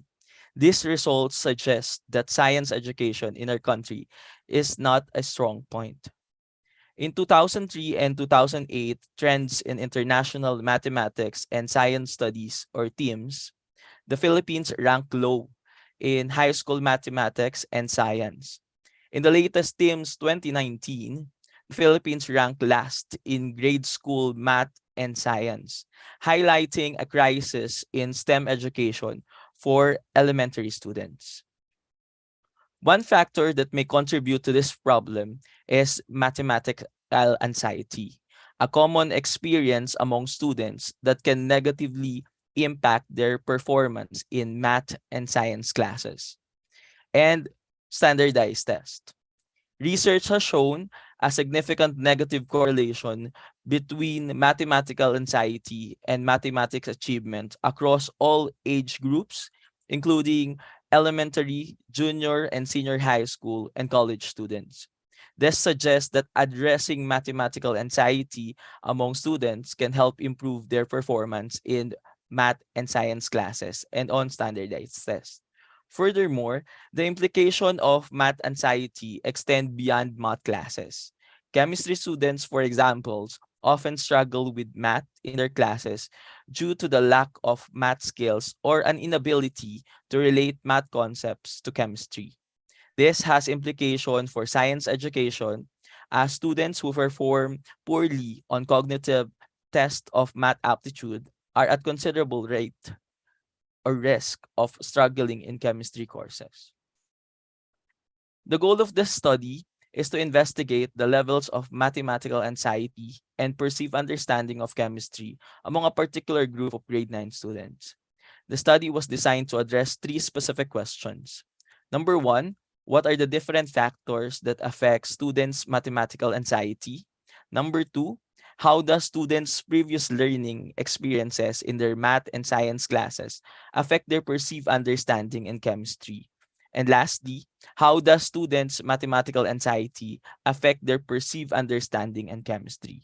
By exploring these questions, the study seeks to provide insights that can help in the development of effective strategies to enhance students' learning and performance in chemistry. The type of sampling used was purposive sampling. The participants was a heterogeneous grade 9 students from a public institution in Manila. During the academic year 2021-2022, the study was conducted after their lesson in stoichiometry in Science 9. The questionnaire was developed and underwent validity and testing and reliability testing by different knowledgeable individuals. The respondents on were online regarding their mathematical anxiety and understanding in chemistry and the relationship between math anxiety and understanding chemistry. The researcher conducted one-on-one interview session with all of the participants via Google Meet. The research utilized thematic analysis as described by Brown, 2006. The process involved transcribing interview record and progressing through coding stages. Thematic analysis was used to identify various factors that affect students' mathematics anxiety, their level of comprehension, and to investigate the relationship between mathematics and understanding of chemistry lessons. After the thematic analysis of the transcribed interview, respondents, several teams were identified. For the findings on factors affecting the students' mathematical anxiety, the following codes were identified: lack of confidence in answering, anxiety in dealing problems, fear of embarrassment, difficulty understanding the lesson, learning modality limitation, support system. The following local teams were emerged and an international team of personality and social environmental factors. Despite of intensive research, no descriptive solution to identify the causes of math anxiety have been identified. Math anxiety is a personal trait that cannot be systematically changed. So the researcher must create a comprehensive understanding of what causes it based on the wide range of studies. The findings suggest that mathematical anxiety experienced by the grade 9 students were based on two different factors, namely personality factor and socio-environmental factors. As for personality factors, the students have agreed that lack of confidence, anxiety in dealing problems, and difficulty understanding the lessons are the most influential factors that affect their mathematics anxiety. This finding supports previous researches that found that stress in the classroom contributes to the development of mathematical anxiety. As for social environmental factor, students highlight limitation in their social learning modality and lack of support system. There is a low incidence in students' response for this factor, but these factors amplified throughout the years of repeated experience. The findings on learning experiences and their perceived understanding in chemistry. Three codes were identified. help in answering problems, make positive association in stoichiometry, and critical thinking skills. Previous experiences in mathematics classes serve as a rapport in understanding mathematics-based topics in chemistry, such as stoichiometry. All of our respondents agreed that having a solid foundation in mathematics helped them understand or solve problems in stoichiometries. Findings of this research reaffirms the studies of Huban et al. 2003 and Nakakochi and Wilson 2018 that mathematical foundation had a significant, direct, and positive impact on student performance in mathematics-based subjects like chemistry, physics, and engineering. The findings also provide evidence that prior knowledge that gained through years of experience in math and science classes will have a positive effect in their perceived understanding in chemistry. This translates into a connection between mathematics and chemistry because many chemistry topics involve mathematical concepts. Therefore, prior exposure to this basic mathematical concept should improve the ability to apply them in the context of chemical problems. For mathematics or mathematical anxiety and perceived understanding in chemistry, the following codes were identified: non-participative, poor performance, memorization, and not critical thinking. This supports the current hypothesis and views about mathematical anxiety that it plays a vital role in suppressing learning outcomes. Also, it reveals in this study that the emerging codes of non-participation, poor performance, and memorization, not critical thinking, are the academically relevant consequences that negatively affects the perceived understanding in chemistry. A strong mathematical foundation appears to point forward improved chemistry performance. While the reasons for this are not quantifiable, it appears clear that the link between math fluency and chemistry ability is based on some similarities between the fields. Chemistry appears to require not only science knowledge, but also a strong foundation of mathematical skills and logical way of thinking. In conclusion, this study have revealed that there are multiple factors contributing to students' mathematical anxiety, including the personality traits, socio-environmental factors, and a lack of foundational knowledge from previous mathematics and science classes. These factors can inhibit students' ability to comprehend mathematics problems and solve topics that require mathematical understanding, such as stoichiometry in chemistry.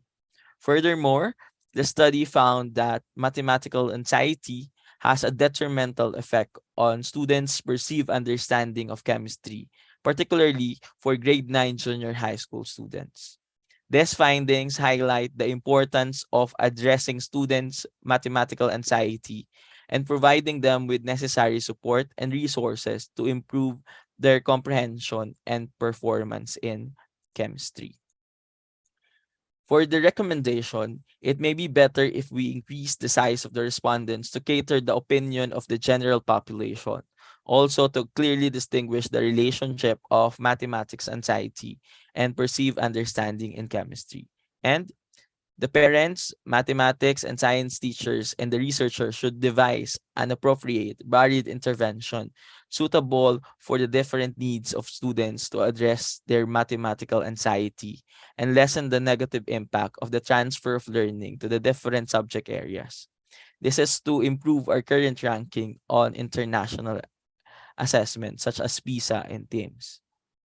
I would like to summarize everything into one quote that mathematical anxiety and perceived understanding in chemistry requires a whole community approach to lessen the impact or the negative impact of the transfer of learning to the different subject areas.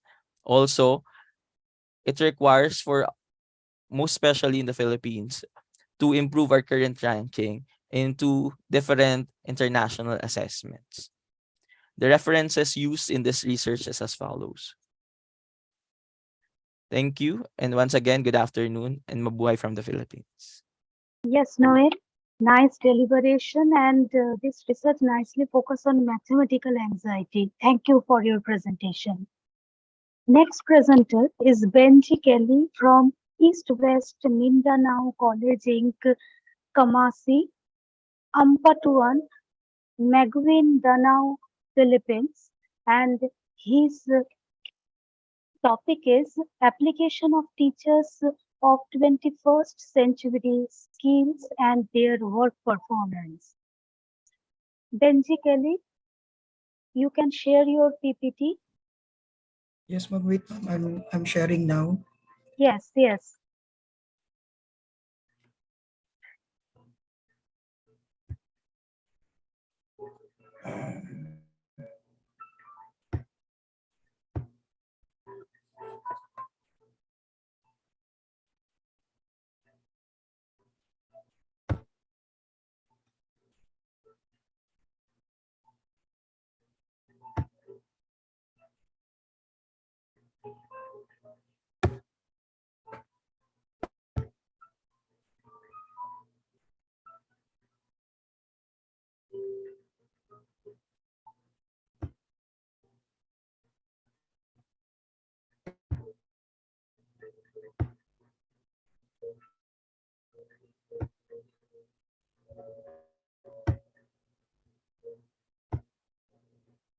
Wait, ma'am. There's an error. Benji, if you have the problem, then can I call the next one? After that, you can present. Okay, ma'am. Okay, ma'am. Thank you. Okay. So, Dr. Harvey ING Sibuk from Don Honorio Ventura State University, Philippines, and his topic is the reinforcing effects of social media addiction to students, procrastination, behavior of academic performance. So please, Dr. Harvey. Yes, ma'am. Good afternoon. Am I audible, ma'am? Is my Yes, you are. presentation Yes, visible you are, also? Harvey. Yes, your presentation is visible also. Thank you very much. Good afternoon. I am Harvey Ian G. Sibug from the Don Honorio Ventura State University, Philippines. And here is our beloved university located at Villa de Bacolor in the province of Pampanga, Philippines. Once again, I am Dr. Harvey Ian G. Sibug, and together with my co-proponent, Dr. Ethelbert P. Dapiton, will present our study entitled The Reinforcing Effects of Social Media Addiction to Students' Procrastination Behavior and Academic Performance. For the rationale, procrastination behavior is very common among learners of all ages.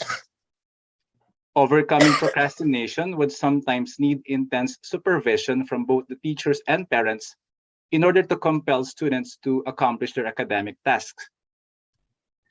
The 21st century learning environment is beset by so many distractions that reinforce students' procrastination behavior. Very visible among these are the internet and social media platforms, which are considered as learning resources. And some of the social media applications that the students are using are Facebook, Messenger, YouTube, and the like. Students don't just surf the internet to research and to look for answers to their assignments. They have more time browsing and surfing web pages and social media platforms for memes. According to Steele in the year 2007, young generation learners can sit down all day to surf social media pages instead of attending to their academic works and studies. At least half of young generation college students are prone to procrastinate in their studies. Without self-discipline and the practice of self-efficacy, students would usually procrastinate, which eventually affects their academic performance. And as the new normal learning environment is based on remote learning modalities, procrastination among students can be more pronounced and higher compared to the regular face-to-face classroom interaction. Procrastination is innate among students. However, the advent of social media platforms has unprecedentedly initiated and amplified this behavior. Time management is very crucial for completing an academic task, especially since most of these tasks require to be finished and accomplished for a limited period of time. Thus, in the process of having such kind of behavior, students' academic performance becomes a serious issue and concern, leading to low grades, academic failures, or even learning disengagement. Procrastinating students have persistent problems in managing their time properly and allocating them to more productive activities, which are bound to fail in their studies. The relationship between procrastination behavior and academic performance.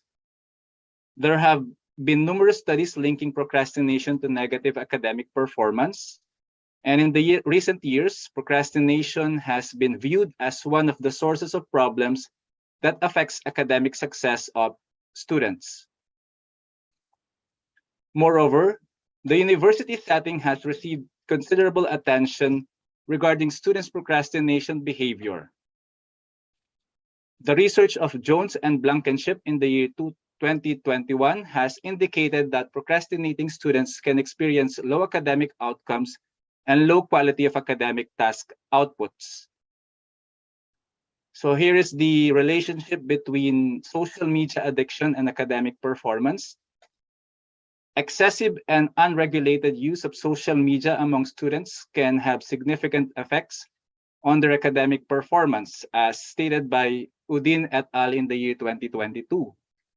The study of Kolhar et al. In the year 2021 emphasized that prolonged use of social media for non-academic purposes can distract students' focus on their studies and will in turn affect their academic performance. Consequently, it was found out that social media addiction has negative effects both on mental health and academic performance among college students. Saliki and Kibret in the year 2022 inferred that majority of students use social media for non-educative purposes and spent more time for non-essential searches than for education purposes. The study of Yu and Low in the year 2021 also concluded that university students have social media addiction signified lower perceived levels of academic performance. For the research is anchored, for the objective of the study, this research is anchored on the milieu that social media platforms, if not utilized properly by students, can reinforce their procrastination behavior, which leads to poor academic performance. For the hypothesis, the research hypothesis of this study stated that social media addiction can reinforce students' procrastination behavior, which can lead to negative academic performance. For the methodology, this study utilized the structural equation modeling, or SEM, based on the conditional process approach to verify the reinforcing or moderating effects of students' social media addiction between procrastination behavior and academic performance. So here is our figure 1, the structural equation framework of the study, wherein, as you could see, we have 3 variables, namely students' procrastination behavior as the independent variable, the academic performance as the dependent variable, and social media addiction as the moderator. For the respondents of this study, they were junior and senior college students from a business track of a state university in the province of Pampanga, Philippines. And a total of 312 respondents were retrieved from the survey. For the instrument, the research instrument was developed by the researchers utilizing previous studies as basis for the crafting of the items in the questionnaire. For the results and discussion, Table 1 or table 1 shows the result of the conditional process approach using Hayes process 1 or process model 1. The beta coefficient of negative 0.0156 for the path from procrastination leading to academic performance suggests no significant effect, having a p-value of 0.8989. On the other hand, the reinforcing or moderating effect of social media addiction between procrastination and perceived academic performance was found out to be significant. The beta coefficient of 0.1215 with a p-value of 0.0492 suggests that social media addiction can amplify students' procrastination behavior, which can be detrimental to their academic performance. Moreover, the empirical model of this research is depicted in Figure 2, which shows the path analysis with corresponding weights and p-values. For the conclusion, the empirical result of this study asserted the research hypothesis that social media addiction can amplify students' procrastination behavior, which have a significant negative effect on their academic performance. On the contrary, this study was not able to prove the significant direct effect between procrastination and its negative effect to academic performance. This can ruin, in contrast to the preponderance of researchers with similar orientation. However, such results have also found some semblance in other researches, albeit few that have unexpected results in the context of the findings of this study. Such no significant relationship between procrastination and academic performance can be proven valid in the realm of state university, given the fact that students have to exert diligence, effort, and dedication to maintain quality grades. Otherwise, they will be ousted from the university. And these are the references that we use in our study. Thank you very much, and to God be all the glory. Thank you, Dr. Harvey, and for focusing the burning topic, social media addiction. Now, Thank you very much, ma'am. yes,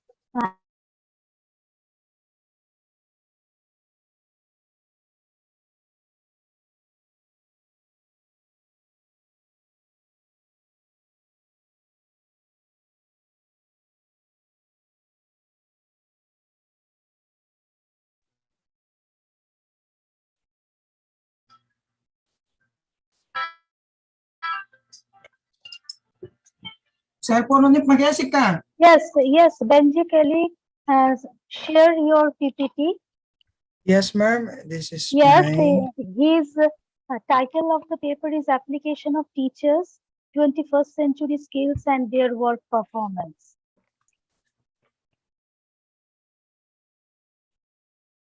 Share your PPT. Yes, ma'am.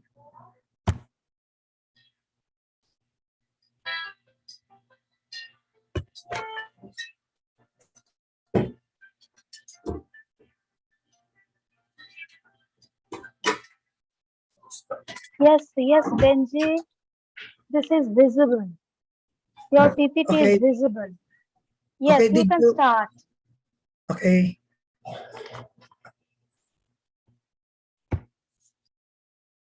Good afternoon, ladies and gentlemen.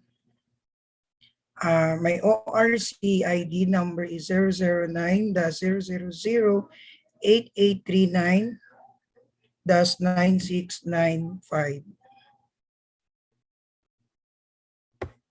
And this is... Benji, please focus your topic and objective. After that, you come to the main discussion and result. Yes, ma'am. And ma'am, have you seen my... Yes, it is PPT? the Okay. PPT, yes. Okay, and this is our school, the East West Mindanao College Incorporated. And the title of my study is about the teacher's 21st century skills and work performance. And By the way, I am Benji Kali from East West Mindanao College Incorporated, and my position is Master Teacher 1 from Philippines. And this is the background and objectives of my study. The teacher performance during the new normal setting has been placed in a crucial situation in which both schools, administrators, and teachers are urged to adapt the new transition of education.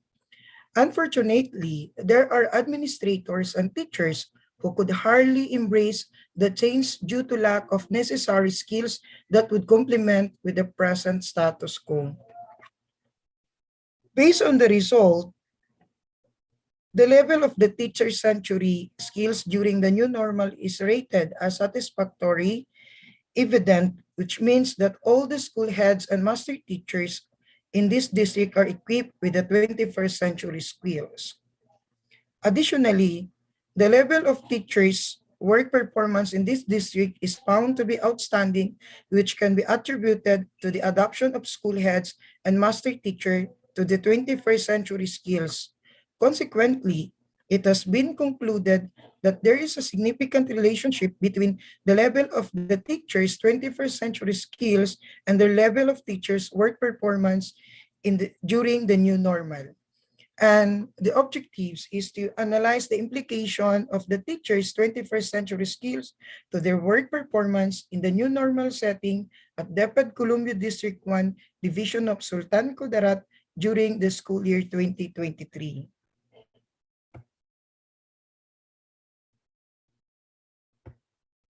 And the purpose of this study, generally, this study aims to analyze the implication of the teacher's 21st century skills to their work performance in the new normal setting at the Department of Education, Columbia District 1, Division of Sultan Kudarat during the school year 2022-2023. And this study be very useful to all the public school teachers to realize the importance of their 21st century skills to meaningfully play their significant role in the process of education. To the DepEd personnel, the study can help them craft a program to develop the 21st century skills of their teacher and other concerned personnel in delivering good quality service to all the clienteles. To the school heads, through this, they could be able to assist themselves as to their 21st century skills and how it impacts the performance of their school throughout the school years. And to the teachers, the result of this study would make them realize how important their role as a 21st century teacher towards the operation of all the school activities, both in normal and non-normal setting. And lastly, to the researcher himself, the realization of this study will serve as his guiding star in developing his 21st century skills to perform his vital role in his own field of specialization. And this is the framework, theoretical underpinnings. Their portion showed the conceptual framework of this study, which analyzes the difference between the independent and dependent variables. The independent variables is the level of the teacher's 21st century skills during the new normal in terms of collaboration, communication, critical thinking skills, work creativity, media literacy, and multicultural skills. While dependent variable is the level of teachers' work performance at the DepEd Columbia District 1 Division of Sultan Kudarat. During the conduct of limited face-to-face class, DepEd educational webinars, flexible learning, home visitation, and learners' mental health intervention, that is the figure 1, the conceptual framework of this study. And this is the methods or the methodology of my research. In the research design, the study will be quantitative in nature, particularly a descriptive correlational to analyze the relationship between the level of teachers' 21st century skills and their work performance during the new normal settings in Columbia District 1, Columbia Division of Sultan Kudarat.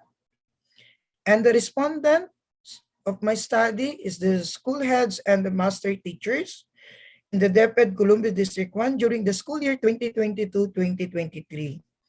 Teachers' 21st century skills will be assessed in relation to their performance in school throughout the school activities in the new normal setting. Hence, most of the teachers in this district encounter problems on their 21st century skills, specifically in the application of information literacy communication or ICT. And the next is the research instrument. This study will use an adapted survey questionnaire adapted from study of Cruz 2020 to assess the level of the teacher's 21st century skills during the new normal in terms of collaboration, communication, critical thinking skills, work creativity, media literacy, and multicultural skills, and the level of teachers' work performance at the DepEd Columbia District 1 Division of Sultan Kudarat during the conduct of limited face-to-face class. The DepEd educational webinars, flexible learnings, home visitation, and learners' mental health intervention. And the sampling technique, this study will use a total enumeration sampling technique to select all school heads and master teachers in Columbia District 1 during the school year 2022-2023. This sampling is appropriate number of school heads and master teachers in DepEd Columbia District 1.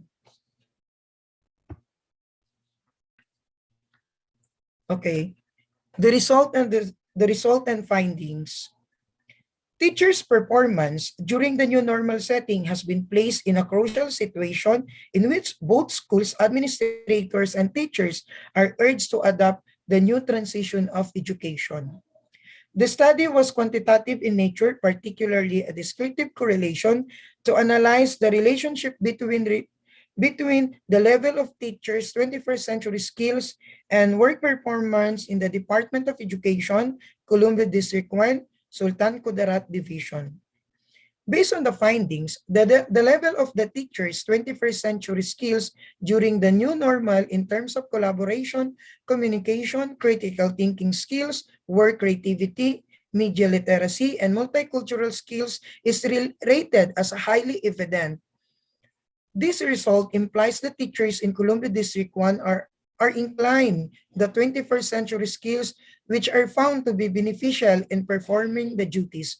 This also indicates that their exemplary exhibition of assigned tasks is a manifestation of their full potentials as government servant serving the needs of their client.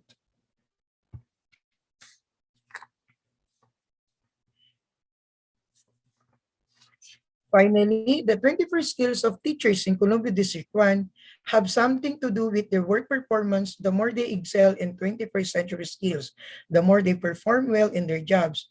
Hence, the null hypothesis that say there is no significant relationship between the level of the teacher's 21st century skills and their level of work. And this is the impact or the outcomes of the study. Further, the level of teacher work performance at the DepEd Columbia District 1 Division of Sultan Kudarat during the conduct of in-person class, DepEd educational webinar, Oplan Brigada Eskwela, flexible learning, and learners' mental health intervention in the DepEd Columbia District 1 rated as outstanding. This indicates that these teachers perform their jobs religiously, especially for the welfare of their learners. Their outstanding performance can be of big help for the delivery of their duties, not just for their students, but for the community, especially the trying times. Thank you, Benji. And from your presentation, we can know about a nice presentation, and the topic is good.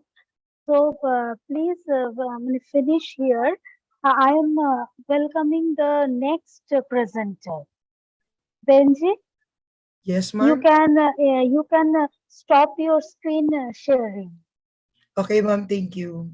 Yes, and now I am welcoming the Crystal May Livak from Philippines, and our topic is Agency TV and Cable Network Corporation billing and online payment portal with multi-layer authentication using one-time password.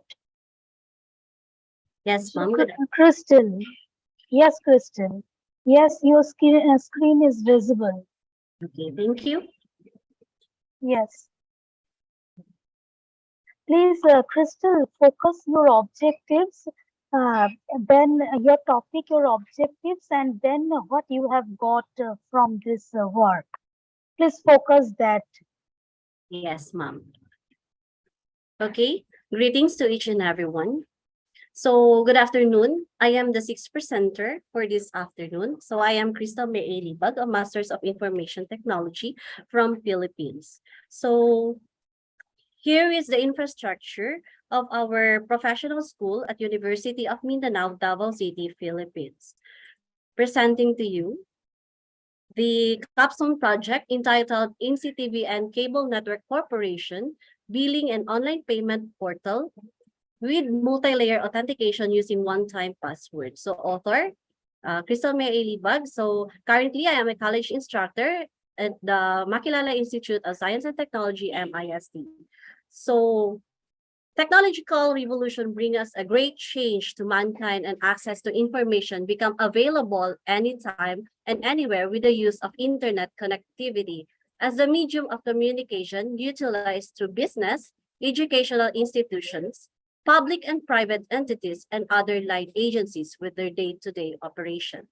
Since businesses is different categories has been evolved, it is necessary to shift to digital interaction among businesses and consumer through development of innovative information system. So some of organization here in our country who still use the manual process and did not adapt to digital transformation or automation. Some considers the cost, effect, and time are always become operational business constraint. One way to provide solution to the problem of rendering business services is to adopt technological influence where it provides quality, flexibility, cost-effective, and automation. So, the NCTV and Cable Network Corporation is my beneficiary of this system. It is a cable internet distributor in North Cotabato Region 12. The users of cable and internet rely to them in which they have to extend their services of the province. By this venture, their manual process cannot take it enough to manage their business. By this venture, hence, they need to automate the process to effectively create a consistent and quick support to their customers. So billing and delivery of the statement is one of the challenges they are facing, where they usually covered cost for their workforce. So the usual process of NCTVN in the customer's management is the company staff who was assigned in the process usually gather some basic information to the customer who will avail their services, then record it in Excel. In this case, they cannot track their customer to availment and awareness of their promotions and advisory. The delivery also of the billing statement needs a lot of workforce and deployed to field to reach customers with due payment. In this convention, through the collection of payments, still one of the challenges where they need huge space to comfort their customer while falling in line just to secure their obligation for payment to avoid connection loss and disconnection. So the development of this system was realized in the real situation of the company in dealing and managing their business. The NCTVN billing and online payment portal is believed to achieve transformation in the business process, and this system will really help the company reduce cost for manpower and time and effort for reaching out their customers. This implementation also was designed to be a multi-factor authentication, enabling to secure the payment, data privacy, and transaction of every customers. The deployment was organized through strong database management, and quality resources was used for effective and efficient support of the company to their clientele. So here is the developed system, a sample of the developed system. This is the login form of the system. So here is the objective. The main objective of the proposed system is to design and develop a billing and online payment portal with multi-factor authentication through the use of time-based one-time password, OTP, exclusively for the beneficiary, the NCTV and Cable Network Corporation in Kidapawan City branch as proponent as follows. So to develop a web-based and mobile-first application access using the PHP programming language, Bootstrap, MySQL, and mobile. To integrate multi-layer authentication system for data collection, billing features, and online payment facilities. To enable system process through sending notification and verification codes through SMS or electronic email. To integrate mobile-first application that can be used by end users to view, update, create, payment, and utilize system features and support. To develop a back-end system for the administrator of all features of the system, and to enable the system to generate crystal report for all the data recorded in the system through PDF or Excel format. So the conceptual framework, since this is a capstone study or a capstone project, this is used to illustrate the whole system and describe the structure of an information processing program with the use of IPO pattern. So input, process, output. So the input is the information entered into the computer system. So here is the following: the data collected, username and password, OTP number, admin or customer information, cable or internet plan with the amount, and the date and time. And proceed to the process is the process of the transformation, input information into and the output. So in the process, here is the following: working with the information, changing, calculating, manipulating, verifying the account, send bill, and the process payment. And lastly is the output. It is the visual or auditory or tactile perception provided by the computer after processing the provided information. So there is the display in your screen, either in your monitor or PC monitor or in your mobile phones. There is the display necessary information, the admin view and users view, customer paid and unpaid bill, income report, receive OTP and notification using the SMS notification and the electronic mail.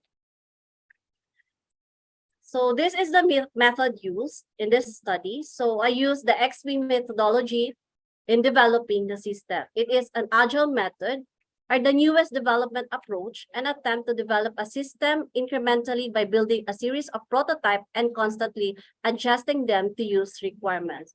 So I choose this method to help me develop to the system with lesser risk associated with complex projects. Because in developing a system, it is represented repeated iterations or revisions, and agile is the most convenient method to use. So since there is a 5 steps in agile methods, let's start in planning. In planning, the process was provided by the NCTV and Cable Network Company, technical staff. The researcher conducted an interview and collected all the needed information regarding the NCTVN business process. This data will be used in the study specifically to determine how customer will engage to the company in the availment of their services and how the company staff will attend to every usual transaction within the company. Ideally, the plan is to transform manual process to automated one. In design, so this is the Yes, second. Crystal, please say your the discussion part. Okay. Or the result portion, focus on that. Yes, ma'am. So this is the okay. Yes. So next is the coding. So use the PHP language to use as Bootstrap technology as template foundation and structure. Next is the testing. So the researcher conduct a quality assurance and testing between new users and proponents to test if the system has intervened with the solution with regards of the system. And lastly is the release or the implementation of the system. So providing all the series of tests to make sure that the system is fully accessible and functional. And here is the result and discussion. So the following are discussion on how the study in terms of create a web application that manage all transactions like the following. So A, manage and validate all the customers' records. Next is tracking all billing and transaction history. C is track all tickets. And D, view or consolidate information from each features and functions. Next is create a mobile application specifically for customer to experience ease of access in the system. So here is the following: the track bills payment using the mobile application, the NPay app, and they can also view the transaction history. Next is create an API integration to capture system authentication and verification process in which users will be authenticated with the multi-layer aspects. So the impact or outcome of the study is to make it easier and improve the service of NCTBN in terms of billing and online payment collection. The company needs these new strategies to their process using these interventions to become more competitive as a cable or internet service provider. So using this billing and online payment system with the integration of multi-factor authentication to the use of this OTP via SMS or email as part of the human verification. So the manual process of this delivery of this billing statement will be available online through the individual dashboard of the customer. And it's more advantage and convenient to the customers instead of paying their due balance, paying through their office as if the system will be utilized as their solution and promotion to their clientele, and also will allow users to experience this error less accurate, automated, and handy. So here is the following Yes. conclusion. Yes, So thank you, Crystal. And from your discussion, we know nicely discussed about the online payment portal and network. Thank you, Crystal. Now I am welcoming the next, that is the April Jane P. Kessa from East West Mindanao College Inc. and Philippines. And the topic is school readiness in digital education and academic attribution of Tiboli learners in South Cotabato. So April Jane P. Kessa. Wait a minute, ma'am. Yes, share your slides, April.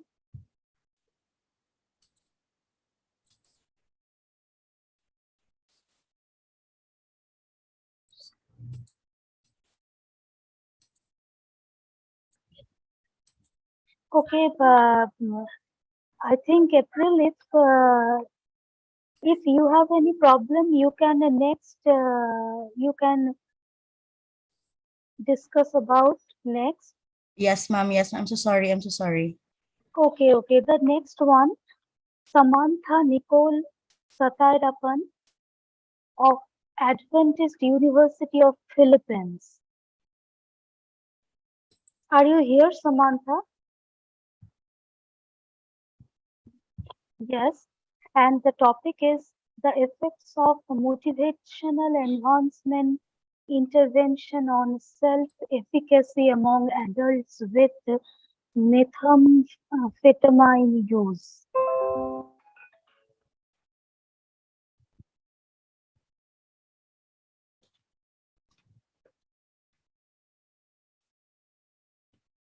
Yes, hello, Samantha.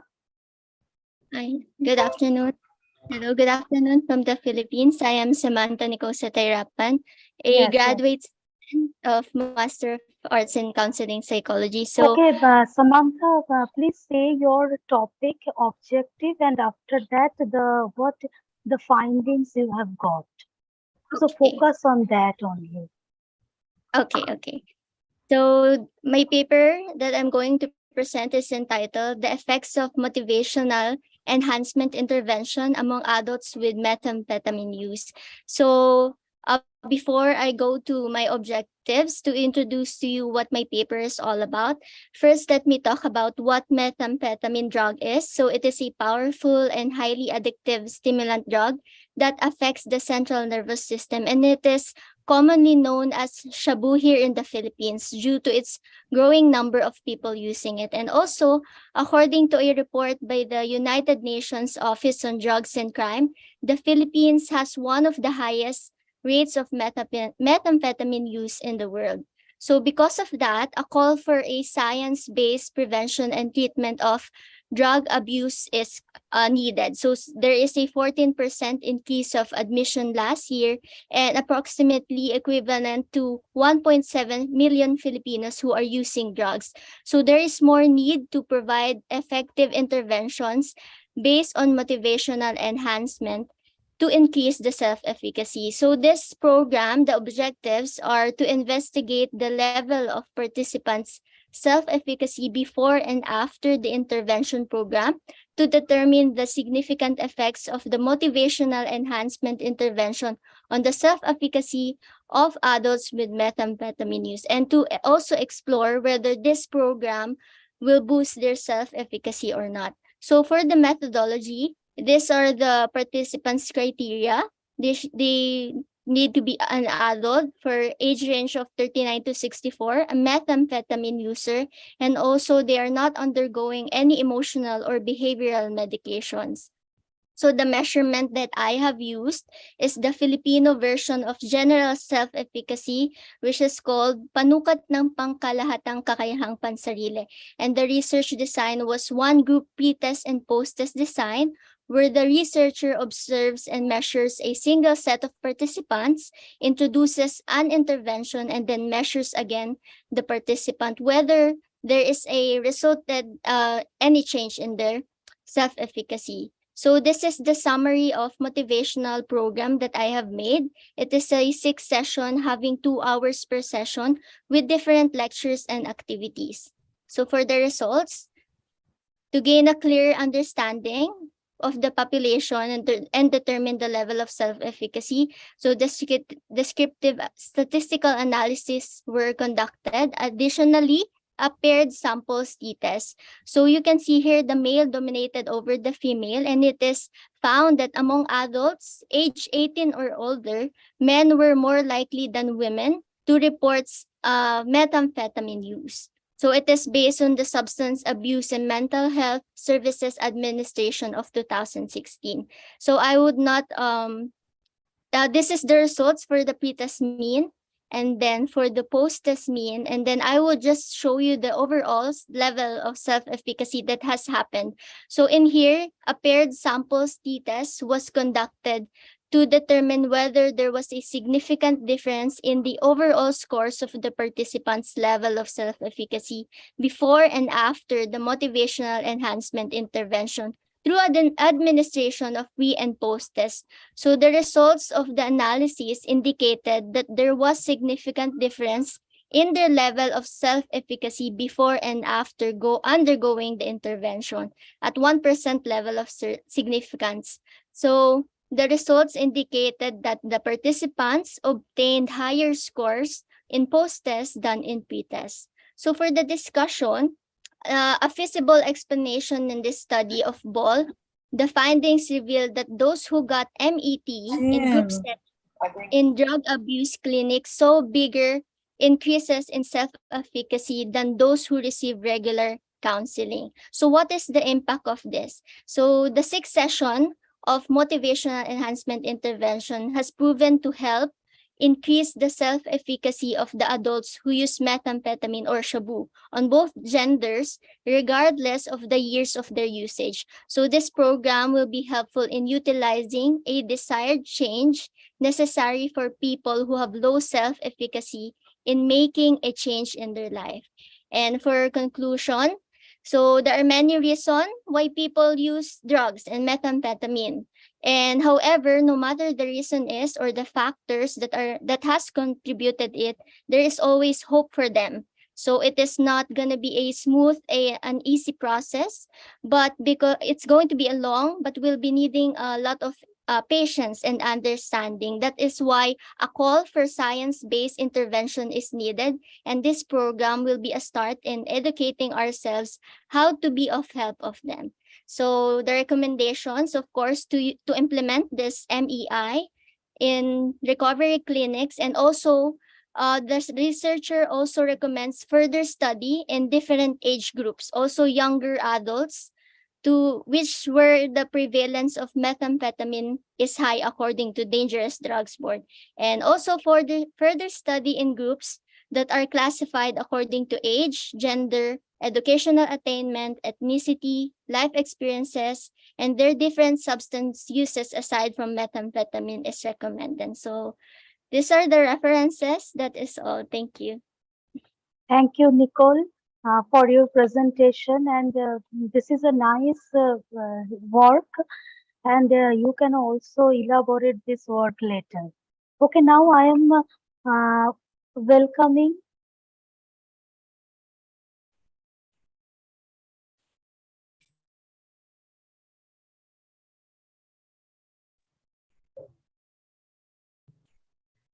Mom, there's no sound. Hello. Yes, now I am welcoming Edmond H. Caminador, East West Mindanao Colleges Inc., Philippines. Good afternoon, everyone. My name Yes. Yes, Edmond. Yes, after Edmond, yes, after the presentation of Edmond, then April, you will present. Okay, okay. Okay, so first, Edmond, the topic is integration of DEPED peace framework and school heads behavior in Bangumbayan District 3. Yes, ma'am. Do you hear me Yes, po? yes, Edmond, your screen is visible and also you are audible. Yes. Thank you, ma'am. Today, it is my great honor and privilege to present to you my study. So I am Edmond Camidor. I am from Philippines. And integration of Department of Education Peace Framework and the school heads behavior in Bagumbayan District 3. School administrators have been compelled to intervene due to challenges in controlling their personnel. It is obvious that the school administrators' failure to escape their instructors' dominating attitude contributed to the increase of tensions within the school community, ultimately leading to the students' incapacity to achieve inner peace. In Canada, school administrators have shown support for inclusive education ideals. Teachers have been more problematic. Right here in the Philippines, Balayas et al. 2019 observed in their research that both the school head's leadership behavior and the teacher's classroom management practices were exemptional. The goal of this study is to determine the implication of unification of peace education framework to the behavior of the school heads among public elementary schools at Bagumbayan District 3 for the school year 2022-2023. This initiative also intends to encourage the integration of peace into every DepEd program in order to eradicate the root causes of conflict, not only in Sultan Kudarat, but also in its neighboring provinces and the whole nation. The researcher thinks this study broadens readers' understanding of the importance of peace to the success of all educational programs and efforts. This section presents the conceptual framework which demonstrates the relationship between two correlated variables, the extent of unification of peace education framework in terms of development education, human rights education, environmental education, and conflict resolution as my independent variable, while the dependent variable that includes the mitigating schools conflicts, schools accountability, settlement and transition, equal and transparent services. Let's go now to the methodology. Research design use applied descriptive correlational study to examine the association between the extent of the unification of peace education to the level of the school head's behavior in Bagumbayan District 3. Respondents of this study. The respondents of this study were the selected school heads in Bagumbayan District 3 for the school year 2022-2023. It has been revealed that the school heads in Bagumbayan District 3 during pandemic are prompted in dealing with their teachers' behavior due to various factors. Sampling technique. This sampling technique consider simple random sampling technique to select the teachers in the respondent school, PTA president, barangay chairman in Bagumbayan District 3 for your school year 2022-2023. Simple random sampling is a type of probability sampling in which the researcher randomly selects the set of participants according to Thomas 2020. The extent of the integration of peace education framework in Bagumbayan District 3 in terms of development education is found highly evident with a section mean of 4.29. The highly evident also is found in the extent of the integration of the DepEd Peace Education Framework in Bagumbayan District 3 in terms of human rights education with a section mean of 4.42. The extent of the integration of peace education framework in Bagumbayan District 3 in terms of environmental education is found to be highly evident with a section mean of 4.42. This was manifested when the school heads and principals among remind their subordinates to respect human existence and observe humility at all times. The extent of the integration of the DepEd Peace Education Framework in Bagumbayan District 3 in terms of conflict resolution has found highly evident with a section mean of 4.48. Result, the summary results on the extent of the integration of peace education framework in Bagumbayan District 3 in terms of development education, human rights education, environmental education, and conflict resolution with a grand mean of 4.43 that is highly evident. The above result reveals that Bagumbayan District 3 has a commendable integration and implementation of DepEd peace education. The level of the school head's behavior in terms of mitigating conflicts. It's found to have the always observed with a section mean of 4.30. The level of the school head's behavior in terms of school's accountability with a section mean of 4.47 that is fully observed when the school heads are take responsibilities, also all the problems complained by the students and the teachers. While the level of the school head's behavior in terms of settlement and transition with a section mean of 4.31. Edmond, please conclude your Okay. conclude your topic. Yes. Okay. Outcomes of this study, the extent of the integration of peace education framework has the greatest impact on the behavior of the school heads, which creates a domino effect to the teachers. This also means that the more the school heads understand and adopt the peace framework, and more they can control their behaviors towards others, which bring positive impact to the subordinates to perform well without toxicity in their workplaces. The above result is being supported by the affirmation of Akakadulu 2020. If peace education lens shall be infused and embraced, harmony in the community will be established. Implementing nonviolent pedagogical strategies can only help bring peace education into the mainstream. Interactive knowledge practices and collaborative group work, peer teaching, problem solving, dialogue, role-playing, contemplation, agreement building, debate, imitation, and other student-focused pedagogical techniques are at the heart of these approaches and techniques. The conclusions, finally, it has been concluded that there is a significant relationship between the Department of Education Peace Framework and the level of the school head's behavior in Bagumbayan District 3. There is a good integration of peace framework within the schools in Bagumbayan District 3. The school heads of Bagumbayan District 3 possess good behavior that impacts their school operations and good relationship among their subordinates. For their recommendations, that may strengthen the implementation. Yes, Edmond, thank you. Thank you for your presentation. Thank you so much, ma'am. Yes, and now I am calling April Jen P. Kessa from East West Mindanao College Inc., Kamasi, Philippines. And The topic is school readiness in digital education and academic attribution of Taboli learners in South Cotabato. Good afternoon, ma'am. Yes, April. Okay. So, Yes, sorry. April, please tell your topic, objective, and the findings. Okay, okay, ma'am. Sorry for inconvenience. So my name is April Jane Casa, a teacher one from Jata Integrated School from the East West Mindanao College from the Philippines. Okay, so I am proud to present to you my study, School Readiness in Digital Education Academic Attribution of Tivoli Learners.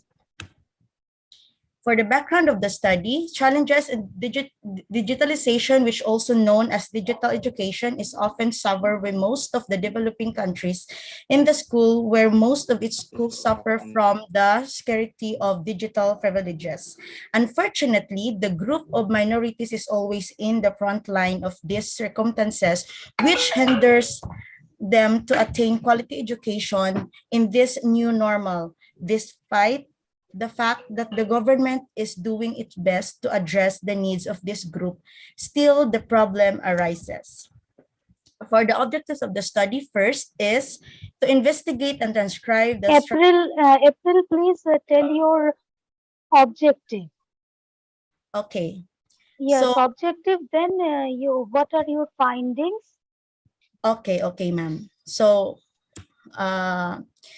for the conceptual framework, I have the independent variables. So independent variables is the school readiness of levels of readiness in digital education in terms of Google instruction, YouTube educational videos, and multimedia classroom. And for the dependent variables, the pupil's academic attribution, the GPA of the learners. So for the methodology, the research design, I use the descriptive correlational specifically to a relationship between the levels of school readiness in digital education and levels of learners' academic attribution. The respondents of the study are the selected teachers and Tiboli learners of DepEd Tiboli 1 District, Tiboli South Cotabato for school year 2022-2023.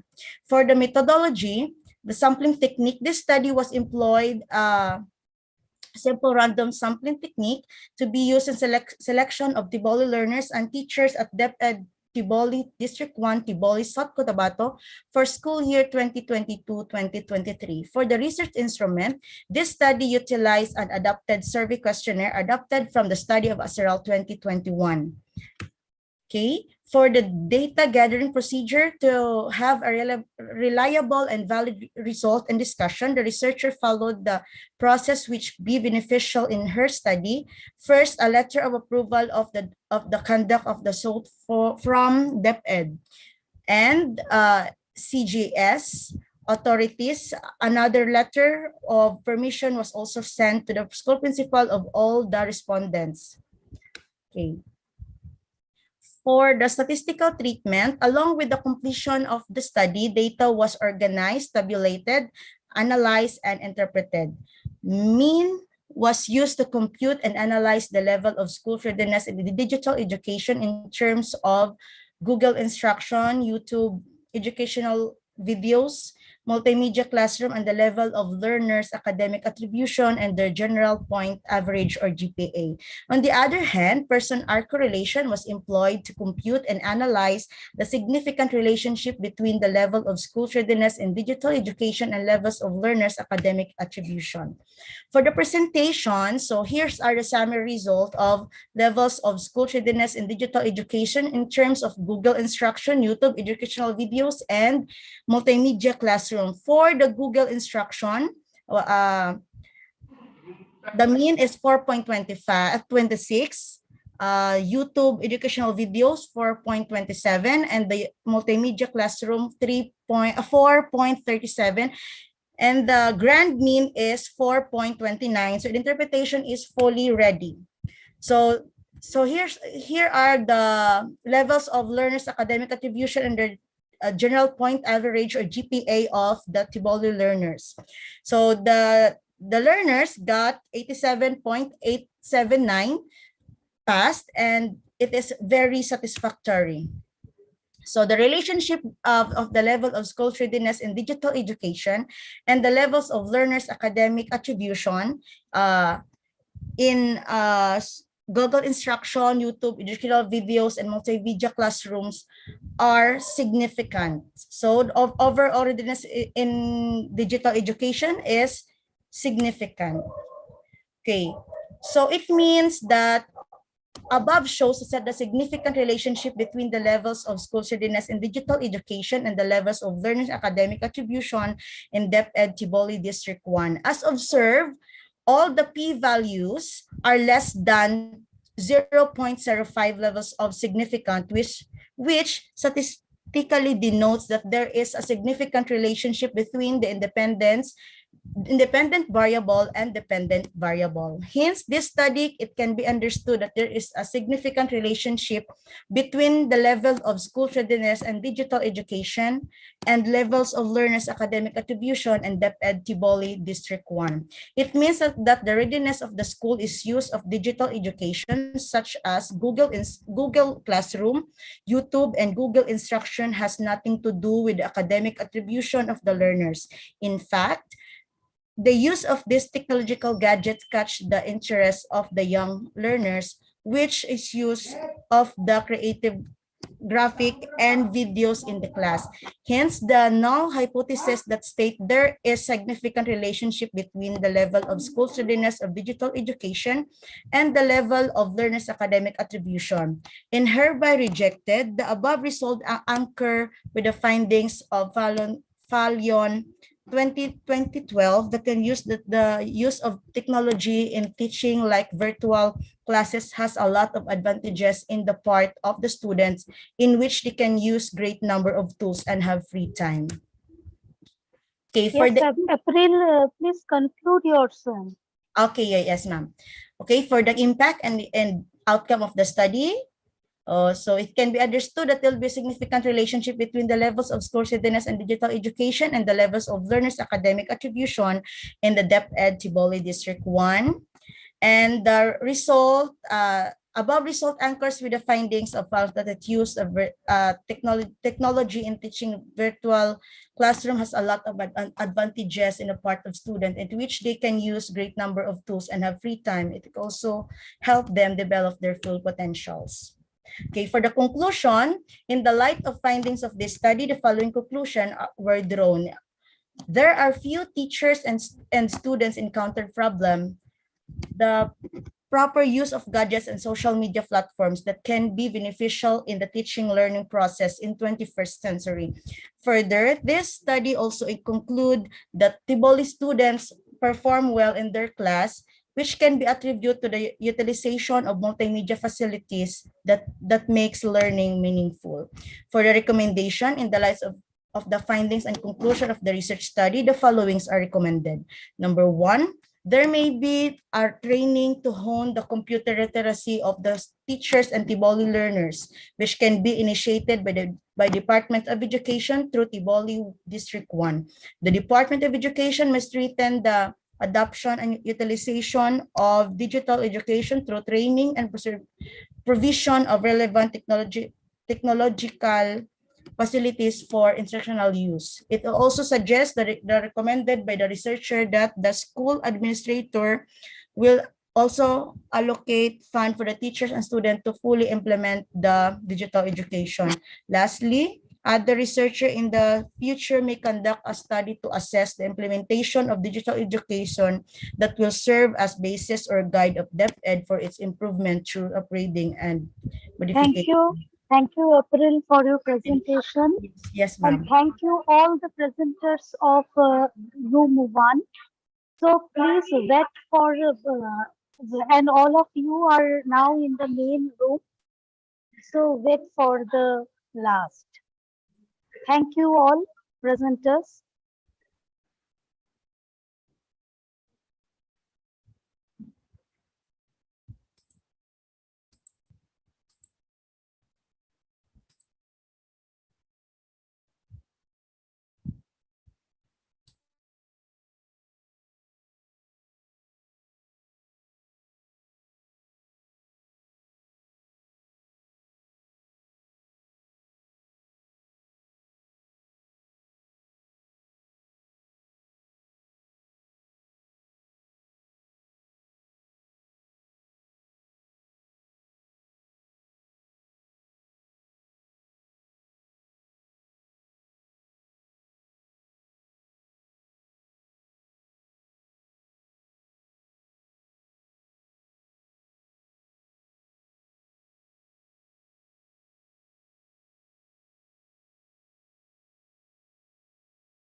Okay, so hello, good day everyone, good afternoon, and good morning. So thank you, participants and paper presenters for your active participation in the International Conference on Research and Skills Development. So thank you also to the organizers, Adamas University, India, headed by Sir Pranay Pandey, Dr. Sholin Mukherjee. Thank you also to all session chairs. Okay, so let's proceed to the next schedule of our event, the Best Paper Award. May I call on Dr. Sholin Mukherjee? Hello, ma'am. Hello, Dr. Sholin, are you there? Hello, Dr. Maritus. Okay, so let's start. So we will present now the Best Paper Award. I'm sorry, that is Best Abstract Paper.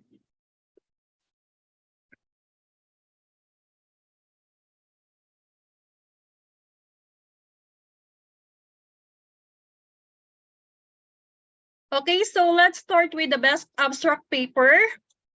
Student authors category. Okay, kindly read, Dr. Sholin.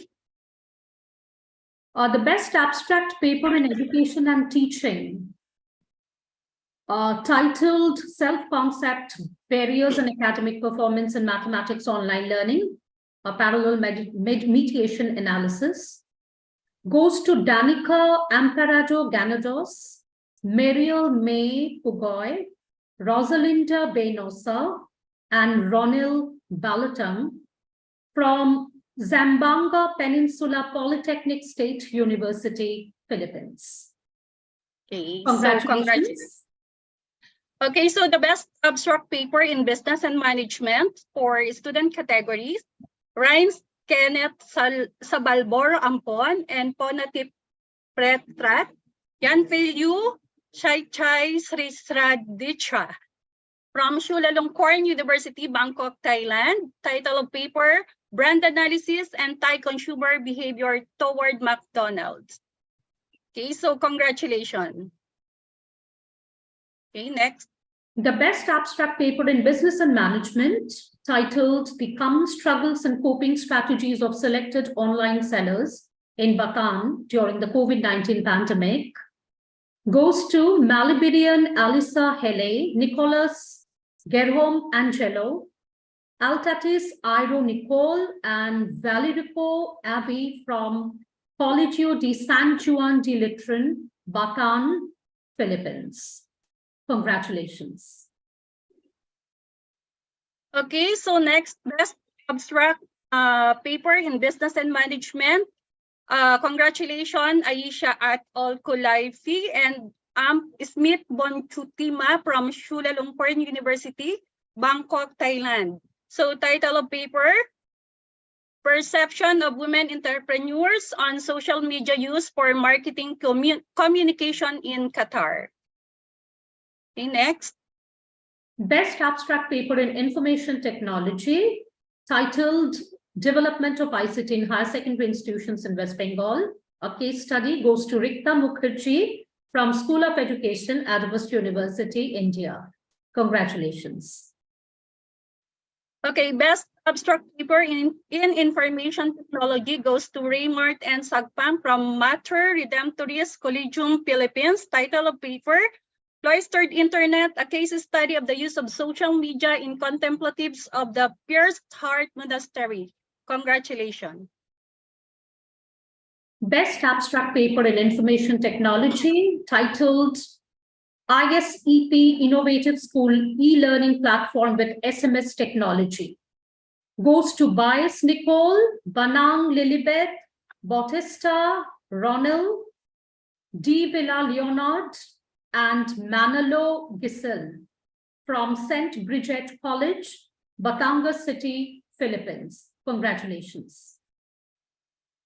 Best abstract paper in social science and humanities goes to Rhines Kenneth Salvaporo Ampon, Jesada Salatong from Chulalongkorn University, Bangkok, Thailand. Title of paper, Transmedia Narratives, Leni Robredo and Ferdinand Marcos Jr.'s political message strategy during their electoral campaign in the Philippines. So congratulations. Best abstract paper in social sciences and humanities, titled An Analytical Study of Childhood Obesity, Root Causes of Parental Anxiety, goes to Debushree Chakraborty from School of Education, Adamas University, India. Congratulations. Best abstract paper in science and technology goes to Iya Margaret R. de la Cruz, Ayumi Jean L. Nakamura, Elaine R. Manalansan, Franz Nathaniel G. Tan, John Luis A. Fernando, Jamie Lynn R. Mercado, Rob B. Roy S. Di Manawa from Colegio de San Juan de Letran, Bataan, Abukay, Bataan, Philippines. Title of paper, Fabrication of Bioplastic Sheets Using Potato Corn, Tapioca Starch, Comparison of Tensile Strength and Physical Properties. So congratulations. Best abstract paper in gender, equity and social justice, titled A Gender Equitable Classroom, A Need in Post-COVID Era, goes to Mamta Kundu from School of Education, Adamas University, India. Congratulations. Best abstract paper in gender equity and social justice. So congratulations, Jean Marie B. Ovar Bedren L. Andal, Eliza Paula C. Marticio Rosel M. Midorial Angelica M. Salavaria from St. Bridget College, Batangas City. So title of paper, Gender Equality in St. Bridget College, Basis for the Enhancement of Programs on Gender. So congratulations. Best abstract paper in gender equity and social justice goes to Avantika Ghosh from School of Education, Adamas University, India. And the title of her paper is Changing Face of Indian Advertising, an Analysis of Gender Neutral Approach. Congratulations. Okay, so next is best abstract paper for professional authors category. Okay, yes, Dr. Shauli. The best abstract paper in education and teaching goes to Belinda Abdon, Leewang Elsian Padronok, and Nilda Balsikas from St. Dominic College of Asia, Bakur City, Cavite, Philippines. And the title of the paper is Exploring the Online Learning Satisfaction Among College Students from a Higher Education Institution in Cavite. Congratulations. Next, best abstract paper in education and teaching goes to April Jane P. Casa from East West Mindanao College Incorporated, Kamasi, Ampatuan, Maguindanao, Philippines. Title of paper is School Readiness in Digital Education and Academic Attribution of Tibuli Learners in South Cotabato. Congratulations. Best abstract paper in information technology goes to Priscil May A. Libag from Kitapawan, North Cotabato, Philippines. Title of the paper is NCTVN Cable Network Corporation Billing and Online Payment Portal with multi-layer authentication using one-time password. Congratulations. Best abstract paper in social science and humanities goes to Sandeep Sengupta from Government College of Education, Board 1, West Bengal, and India. So title of paper, Qualitative Research Approach and its Practical Uses for New Researchers in Social Science Research in India. Congratulations. Best abstract paper in social sciences and humanities goes to Mayjoy Dani from East West Mindanao Colleges, Hamasi, Ampatuan, Philippines. Title of the paper is School-Based Feeding Program, SBFP, and the level of academic performance of Tiboli learners. Congratulations. Best abstract paper in social science and humanities, Tanju Datta and Dr. Amlish Kumar from School of Education, Adamas University, India. Title of paper, A Study of Anxiety and Stress Caused by Examination Among High School Students in Kolkata. So congratulations. Best abstract paper in gender, equity, and social justice goes to Jimmy Ray Cabado, Myra Pelorinia, Amp Antonio, and Pelorinayo. I'm sorry if I pronounced your name wrongly. And the title of the paper is Utilizing Digital Platforms for Teachers' Professional Development Activities in the New Novel, The Plights of Sexagenarians. And all the people, those who have contributed to this particular paper, they're from Hagonoy National High School, Hagonoy, Philippines. Congratulations. Best abstract paper in teacher education for school improvement goes to Examen A, Gagket from East West Mindanao College Incorporated, Kamasi, Ampatuan, Maguindanao, Philippines. Title of paper, Managerial Practices of IP School Heads and Implementation of iPad Program in Esperanza District 3rd. Okay, so congratulations. Best abstract paper in educational leadership for school improvement goes to Harvey Sibag, Benigno Legamia, Genesis Sibag from Don Honorio Ventura State University, Philippines. And the title of the paper is A Qualitative Cross-Sectional Impact Assessment of the Extension Program of the College of Industrial Technology to Baccalaureate Elementary School. Congratulations. Best abstract paper in educational leadership for school improvement goes to Oliver O. Antonio from East West Mindanao College Incorporated, Kamasi, Ampatuan, Maguindanao, Philippines. Title of paper, School Heads Instructional Supervision and Teachers' Performance in Culaman District. Congratulations. Okay, so congratulations, paper presenters.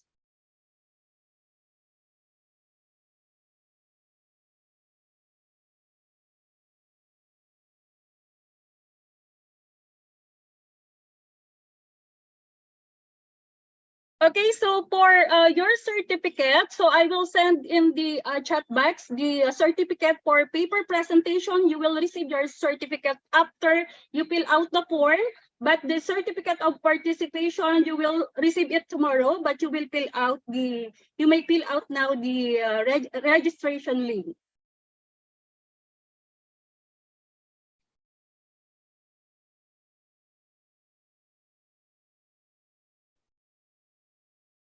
I thank you all for your presentation and all the presenters. Now, for the vote of thanks, I would like to call up Dr. Pragyan Mohanty, Head of Department and Associate Professor, School of Education, Adamas University, India. Ma'am, please. Hello, everybody.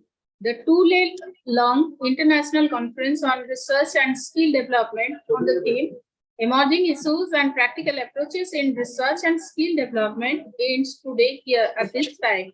But I would like to thank to the organizer, Dr.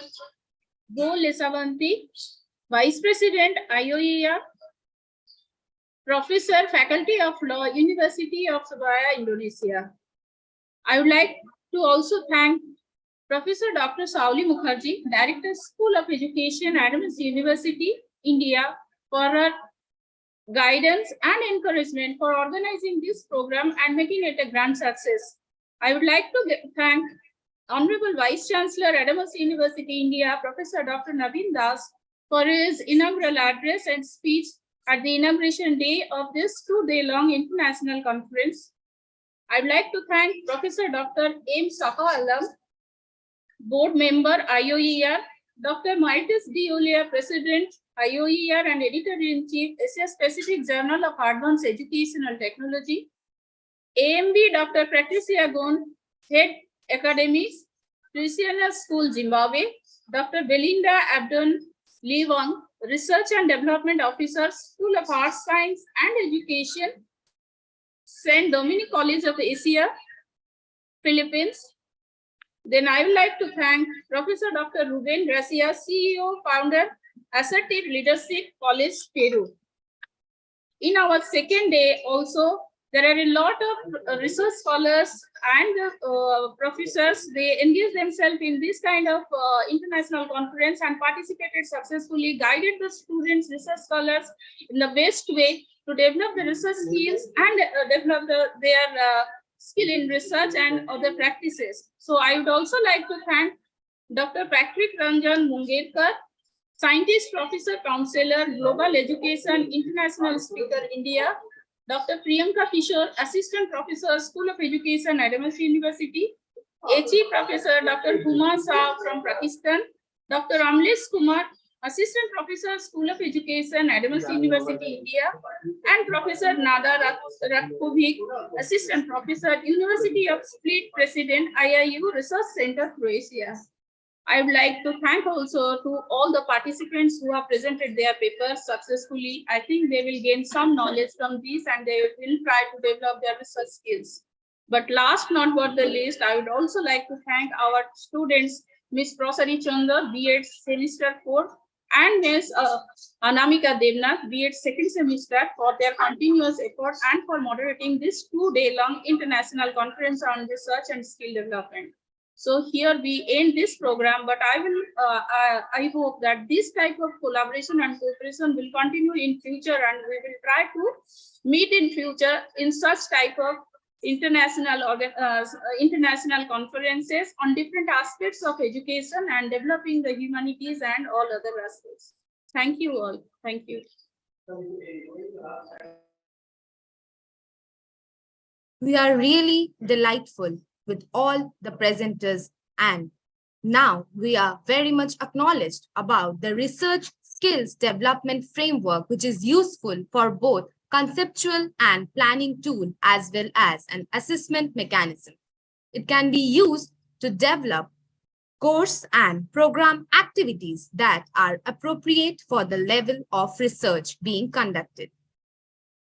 We really had a good time with all of you. I thank you all for your participation and patience listening. I thank you, ICRSD guests, speakers, and participants. Now, this is the time for us to all go back to all. Thank you all for being here. Thank you. Okay, so to all participants, the link for certificate of paper presentation was found in the chat box, so you may fill it out to get your certificate. And for the certificate of participation, you will receive it tomorrow. Thank you. Dr. Maritus. Yeah. Maybe go for a photo ops.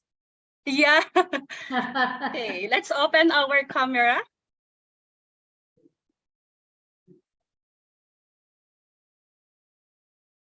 All of you, please switch on your camera. Everybody is requested to please turn on their cameras.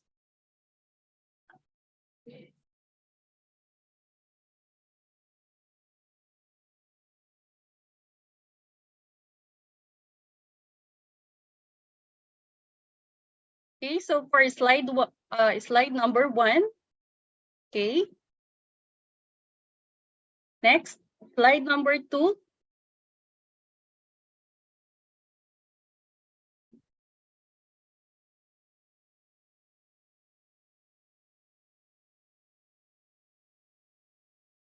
Slide number 3. So we have 4 slides.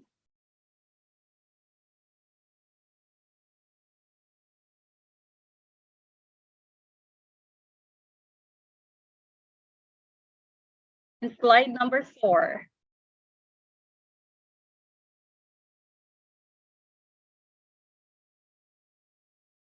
Okay. Thank you so much, Dr. Maritus. Yeah, this thank you, marks the everyone. end of the 2 days international conference. Let's come back next year with even a greater conference than what happened this time. Yeah, the So we're all certificate looking forward for to it. best abstract will be sent to your email. So congratulations.